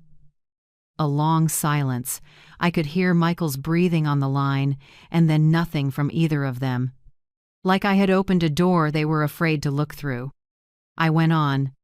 "The answer's already in that silence. I'm not blaming you. I just see clearly." Savannah gave a small laugh with that professional tone she uses when she wants to control the situation. "How about we schedule a family meeting, Mom? To reset expectations and understand each other better. I think a meeting would help us start fresh." I let out a short laugh, not loud, just a breath slicing the air. "Reset expectations? You're talking like you're running a company, not talking to your mother-in-law." Savannah's voice rose a notch. I just want things to be professional, not emotional. I answered. That's the problem, Savannah. Families don't need to be professional. Families need to be real. On the other end, Michael slipped in, voice small, like he was afraid. Mom, honestly, I should have said this long ago. Savannah just didn't want you encroaching on our space. She needs privacy. I sat down and kept my voice even. Your son's space has never been taken by me. Do you know what that space is made of? It's built from my heart. You're the one who left it empty, not anyone else. Michael stayed quiet. I could hear a dry swallow on the line, then a long breath, like a plea without words. Savannah cut in again, her voice tightening. I think you're mixing feelings with power. You're a shareholder, we know that. But you shouldn't use that to make us feel small. I closed my eyes and smiled lightly. No, Savannah, I'm not abusing power. I'm learning boundaries. I used to let you cross every line, my voice, my time, my dignity. Now I'm putting the fence back up. That's not power, that's clarity. She paused, then gave a forced laugh. You seem to have changed a lot. Yes, I said, because I finally realized respect isn't negotiable. It only exists when both sides understand its value. Michael spoke softly. I just want you to forgive me. I miss you, honestly. His voice softened me a little. Michael was never cruel, just weak. And my whole life, I'd fed that weakness with too much grace. I've already forgiven you, I said. But going back, no, we won't be the old version of family. If we talk again, it'll only be with a family therapist present. I don't want us sliding into the same loop. Savannah sounded surprised. You're serious? We need a professional just to talk at home? I answered gently, not to protect me from you, to protect me from my own habit of shrinking. Another silence stretched out. I heard the ocean in the background. They were probably in Maui. Wind mingled with their breathing. Then Savannah chuckled, half mocking. Wow, you're like peak modern feminist now. You talk like a TED Talk. I laughed back. Thanks, I do like learning. But I'm still the same person, just no longer asking permission to be respected. Michael asked quietly. Mom, I just want to know, are you still mad? I thought for a few seconds, then answered honestly. No, anger means you're still hoping someone will change. I just won't invest more emotion where there's no return. Both of them were silent. I stood and stepped onto the porch, looking at Seattle's clear sky. Swallows flew low. The breeze carried the smell of grass after rain. I spoke softly, almost a whisper. Michael, I want you to be happy, but happiness can't be built on someone else's silence. I've been silent long enough, and that's enough. Then I ended with one last line, light but firm. This conversation stops here. When you're truly ready to talk, not to justify or bargain, I'll listen. I hung up. The phone screen went dark, reflecting my face in the glass, calm, steady. Wind slipped through the porch, carrying jasmine from the backyard. I stood there for a while, then smiled. Not a winner's smile, but the smile of someone who just set the final brick in her own boundary wall. Inside, the kettle clicked. I poured another cup of tea, sat at the table, took out passport at 64, opened to a fresh page, and wrote, Today, I didn't get angry, didn't resent, and didn't wait to be understood. I simply stopped at the right time. Respect isn't a commodity to haggle over, it's breath, and I'm breathing deeply. I set the pen down and looked toward the window. Sunlight shimmered on the tabletop like ripples. I knew somewhere out there they were talking, maybe angry, maybe ashamed. But it no longer mattered. I had taken another step out of the old circle where people call it family but leave no room for respect, and outside that circle, the sky was still blue, wide, and mine. I returned to Seattle on a gray day, rain falling light as chalk dust. The city was the same, always half awake, half dreaming. But I wasn't. In my suitcase, along with clothes and passport at 64, I carried a new version of myself, clear, calm, and aware of the value of stopping at the right time. I'd agreed to meet Michael and Savannah, not at home or a cafe, but at the office of an attorney who's also a family therapist, Rebecca Hall. I wanted the meeting guided by someone who could separate feelings from responsibility, tears from action. That morning, I arrived 10 minutes early. The room sat in a red brick building downtown, with big windows facing a park. Rebecca greeted me with a steady smile. "Mrs. Avery, are you ready?" I nodded. "I'm not here for reconciliation. I'm here for clarity." Rebecca smiled. "Good. That's the only foundation for real peace." Michael arrived first. He looked thinner, eyes sunken, hair messy. He glanced at me, hesitated, then said softly, "Mom." I nodded. "Have a seat, Michael." In that moment, there was no anger between us, just the empty space of years of not speaking plainly. 15 minutes later, Savannah walked in. Sunglasses, white coat, a confidence like she was here for an interview, not a mediation. She spoke quickly. "Sorry I'm late. Traffic was awful." Rebecca gestured to the chair across from me. "It's fine. Shall we begin?" I opened my folder, voice calm but clear. "Today, I want to present 3 things, the reasons this relationship broke. 1. The timeline of insults. 2. The exclusion pattern. 3. The manipulation disguised as what's appropriate." Savannah arched a brow. "Appropriate?" I looked straight at her. "Yes.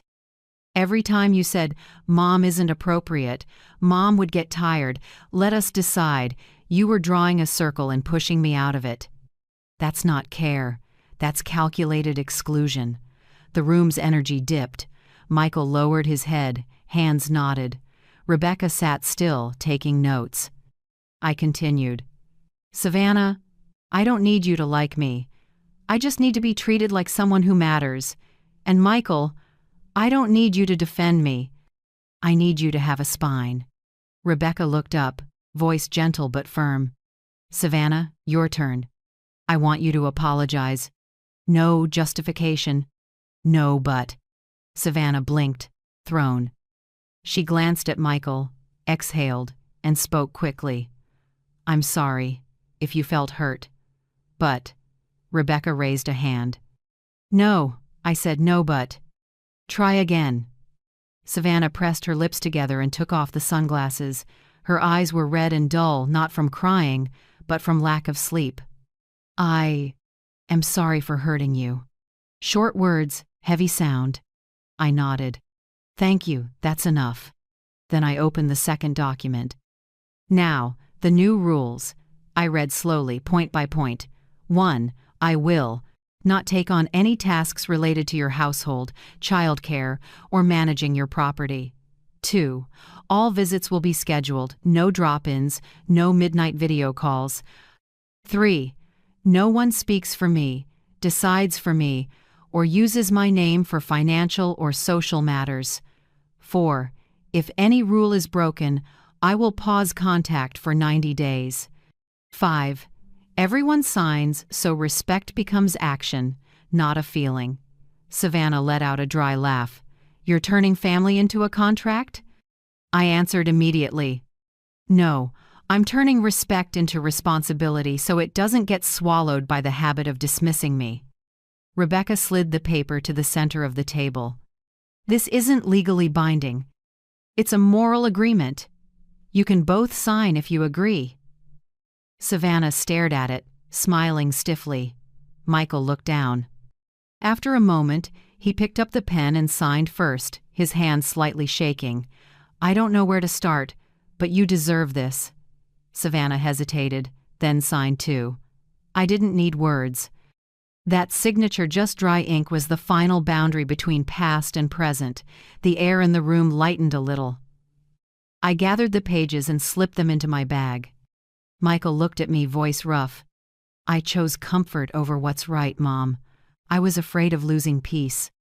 But in the end, I lost you. I looked at my son, the man I once carried in my arms, shielded from the first snows. I spoke slowly, without reproach. You only repeated what I did my whole life, choosing calm over truth. Now you know, calm isn't always peace. He nodded, tears falling. I handed him a tissue and said softly, I forgive you, Michael, but I don't forget. Forgiveness is to lighten me, not to help you skip the lesson. Savannah stayed quiet, eyes shifting away. Rebecca watched, then closed. We can't fix the past, but we can define the future. Mrs. Avery, you did what very few dare to do. Reset order in a relationship they thought was untouchable. I smiled. Slightly. I didn't do it to win. I did it so I'd stop losing to myself. The session ended. When we stepped outside, Seattle's rain still sifted down. Little drops dotted my hair, cold but gentle. Michael opened an umbrella, trying to cover me, but I raised a hand. No need, son. I want to feel it. We walked slowly through the fine rain. Savannah followed, saying nothing. I didn't know what she was thinking, but for the first time, she wasn't leading, she was following. At the garage, Michael turned and asked softly, Mom, would you come to Lily's birthday next month? Not as someone's grandma, just as my mom. I looked at him and smiled. If everything in the agreement holds, I'll come, and I'll bring cake. He nodded, smiling through tears. Savannah stayed silent.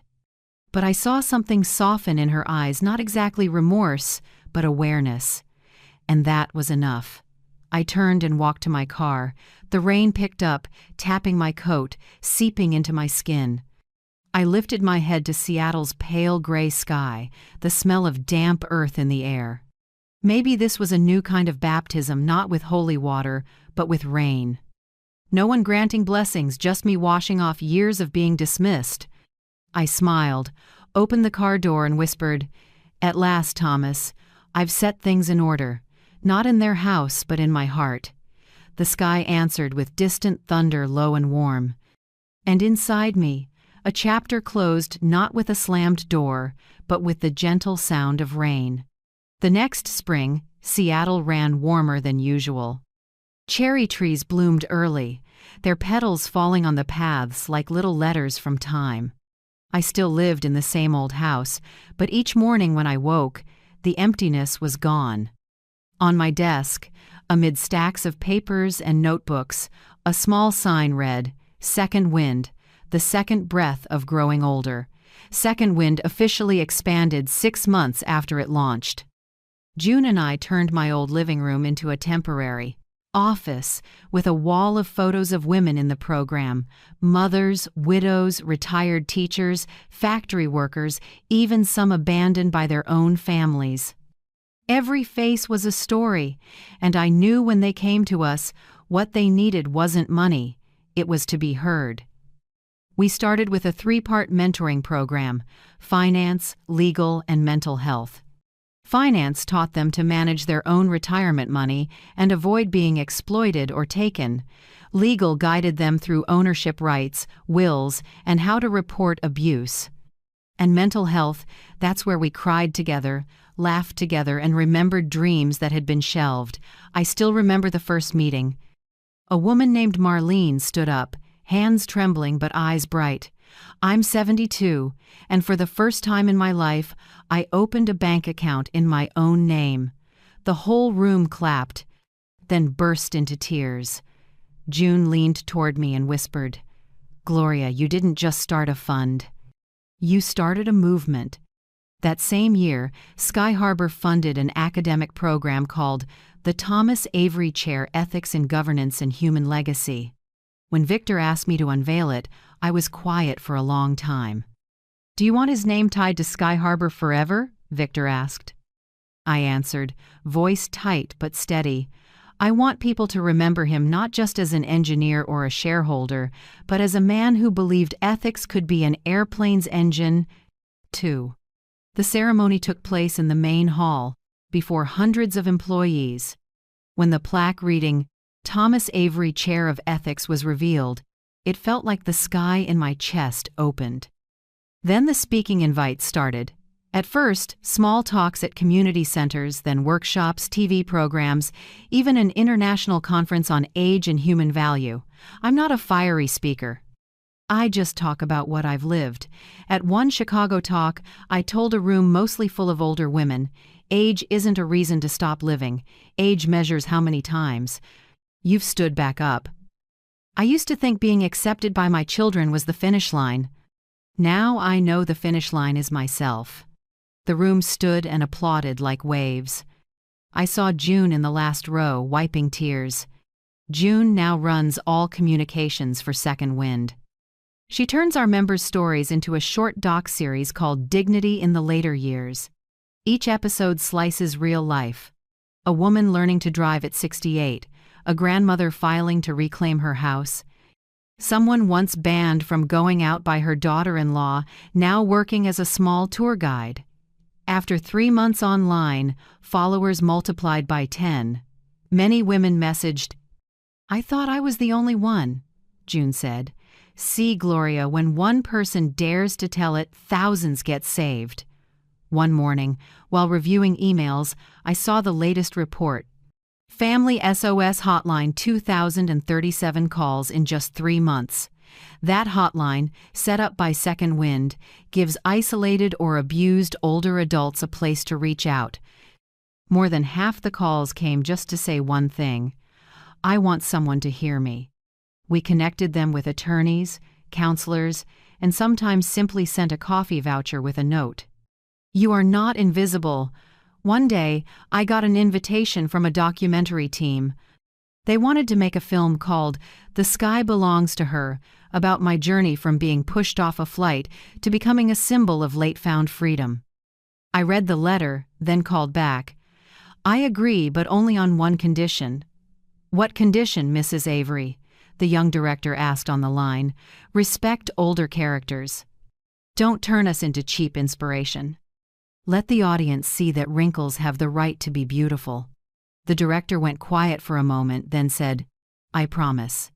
The film screened at the Toronto Film Festival the following year. I didn't attend, just watched through a live stream. When the final title appeared on the screen, dedicated to the women who I tame stay, I learned to take off again in their 60s, I cried, not because I was being honored, but because I knew Thomas was smiling somewhere. Michael started changing too. He began individual therapy on Rebecca's suggestion, learning to take responsibility instead of just apologizing. One afternoon he called me, calm voice, I'm trying to understand you, Mom. Not to please you, but to understand why you're so strong. Savannah sent a letter as well, no frills, just this. I'm taking a class on boundaries in relationships. Maybe you were right. Love doesn't exist without respect. I finished reading and didn't reply right away. But that night, I placed a hand on my chest and silently thanked life that the cycle of hurt had finally stopped spinning. In my free days, I kept writing the extended section of Passport at 64. The new chapter was titled, Family Isn't a Place Where Anyone Gets to Belittle Anyone, I wrote. If someone uses the label family to hurt you, remember, blood is not a binding contract. A real family is where people treat each other with respect, not endurance. When I finished the last sentence, the afternoon sun lit up the desk, washing the page in a soft glow. I knew I had closed a part of my life not with anger, but with gratitude. One morning, while checking the mail, I found a hand-addressed envelope from Kansas. Inside was a small sheet of paper. In a young hand, Mrs. Gloria, thank you. Because of your video, I helped my grandma get out of financial abuse. She says she wants to live 10 more years so she can be her own person one last time. I think she found her second wind. Ellie 19. I held the letter, my chest tight. Outside, sparrows chattered along the eaves. I said softly to myself, Thomas, do you see? Your legacy is blooming not in money, but in human dignity. I placed the letter in a frame and hung it right under our old photo. Light bounced off the glass, glimmering like silver wings. I smiled, closed my eyes, and whispered, "This sky finally means something." 2 years passed since that rainy morning at the lawyer's office. I'm 66 now. More gray in my hair, but bright and soft like moonlit threads. Old friends say I look younger, maybe because I stopped straining to please anyone. I still fly not to escape, but to arrive. I choose short trips to small American cities, Santa Fe, Asheville, Portland, then back to Seattle. Each destination no longer means running from, but returning to my true self, to a life with rhythm, peace, and freedom. One autumn morning, while having coffee at a small cafe near Lake Union, Michael walked in. No longer the hesitant boy from 2 years ago, he had changed more, grounded, quieter.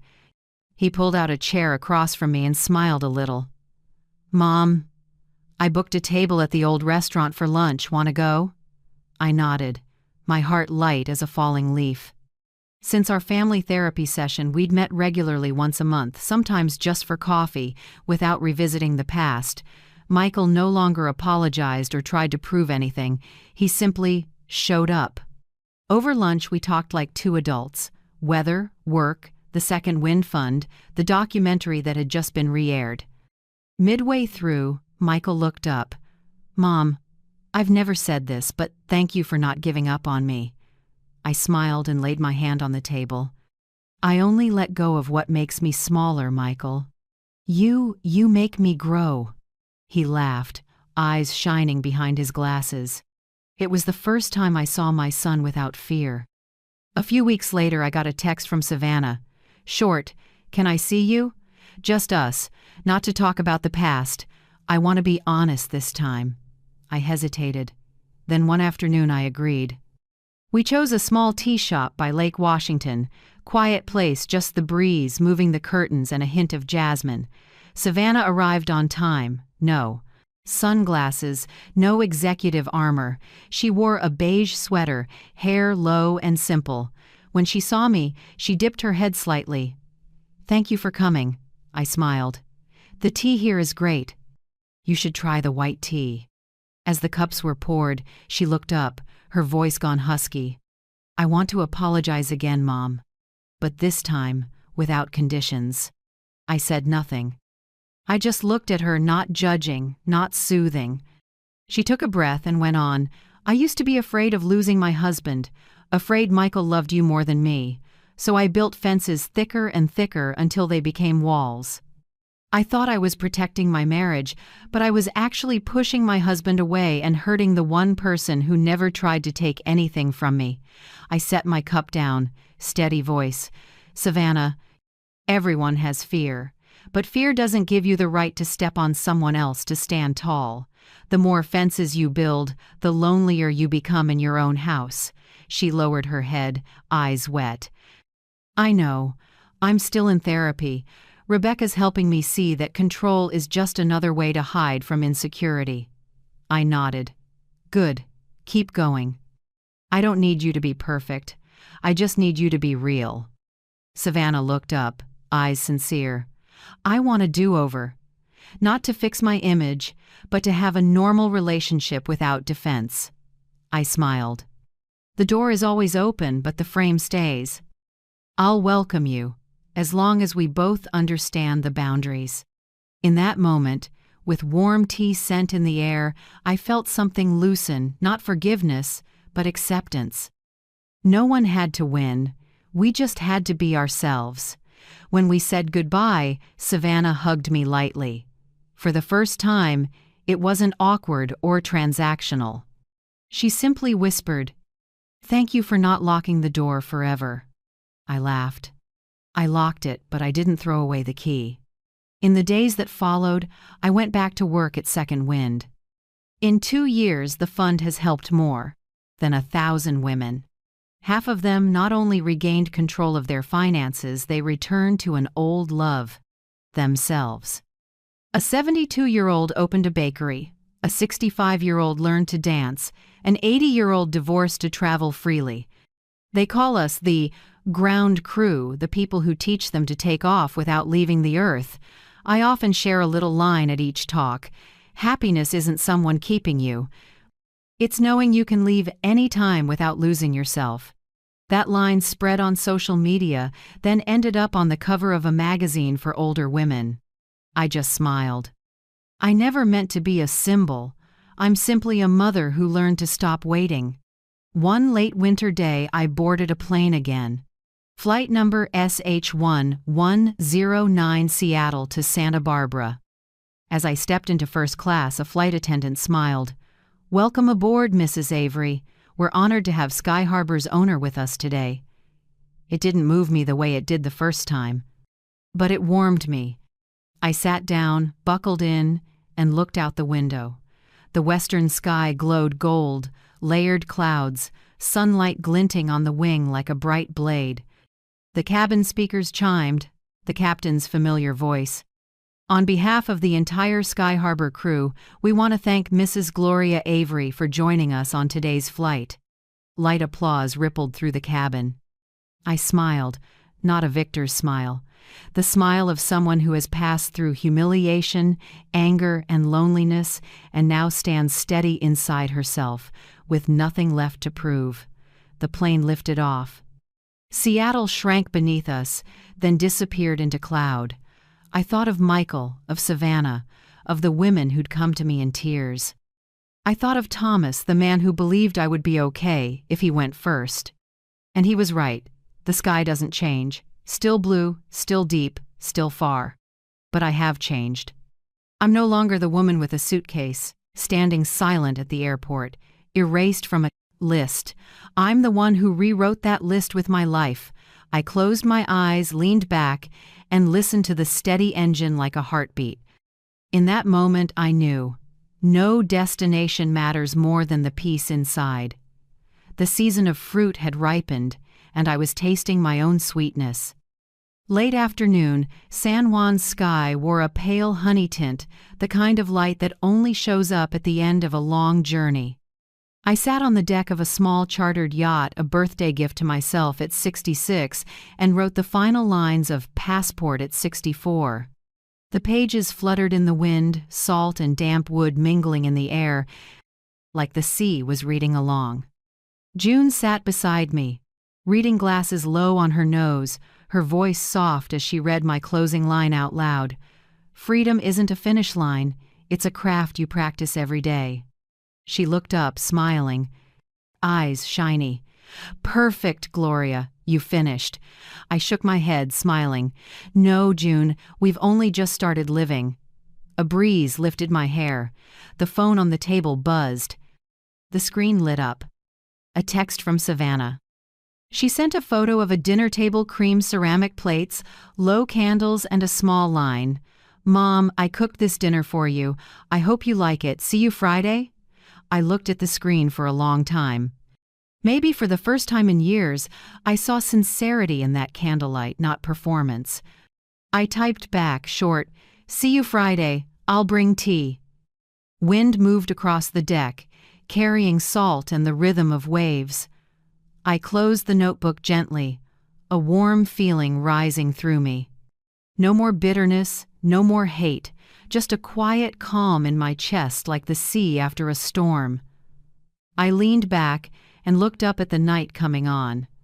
Stars flickered like dots marking the route I'd traveled from Gate B12 that day, where I was cut from a family trip, to this moment, sitting in the middle of the ocean, taking off again by myself. I thought, without that humiliation, I might never have. I found myself. If I hadn't been erased from the list, I wouldn't have known I could rewrite it with the strength of my own self-respect. I opened my laptop and wrote an email to Victor Lang, the quiet partner through these years. "Victor, I want to start the Second Wind Pilot Scholarship for women over 50 who want to learn to fly. Help them take off, even once, so they know the sky is still open to all of us." I hit send. A soft ding sounded the click that shut the door on my last hesitations. June poured more tea, eyes on the horizon. "Do you still miss Thomas?" I smiled, looking out. "Always. But now, I don't miss him with tears. I miss him by living large the way he wanted." A salty wind rushed in, carrying the scent of the ocean, of freedom, and of old seasons fading. I stood and leaned on the railing, watching the moon shimmer on the waves. The sea doesn't ask about the past or demand the future. It just rocks, as if saying, "Breathe, Gloria, you're home now." I closed my eyes, listened to the surf, and felt my heart as quiet as dawn water. All my life, I thought happiness was someone holding my hand through the storm. Now I know real happiness is when you can stand in the storm and smile. I went back inside, brewed a small pot of tea. Warm light pooled across the cozy cabin. I opened my laptop and wrote thank you notes to those who believed in me, to the women who wrote letters, who called the Second Wind hotline, who offered up a piece of their pain so the light could slip in. "Thank you for not giving up," I wrote. "Your stories are the map that led me back to myself." I paused, listening to the tea simmer, jasmine scent drifting. I knew the storm season of my life had truly passed. That night before sleep, I stepped onto the deck once more. The sea was black and star-strewn. I spoke softly, as if the wind might miss it. "Thomas, I've lived large like you wanted, and maybe tomorrow I'll live even. Larger." I smiled, knowing every journey, even one born in hurt, can end in light, if you're brave enough to keep walking. I sipped my tea and watched the moon spread silver on the water. The wind kept blowing, the waves kept rolling, but inside me, everything was calm. Maybe life is like a flight: delays, detours, storms, and in the end, you still land where you most needed to be, yourself. And if you're still lost in your own storm, please believe the sky has never closed. It's just waiting for you to look up again. If you've stayed with me this far, I'm truly grateful. Tell me where you're watching from, maybe a quiet kitchen, a late afternoon porch, or just a pause in the middle of a busy day. Because sometimes a single comment from you can be a small light for someone who needs a bit of hope. If this story made you feel warmer or stronger, please like, subscribe, and stay for the next journeys. Every word you leave, every little under this video, is a shared heartbeat reminding us we're still flying together in the wide sky of those who were once forgotten but never stopped wanting to live.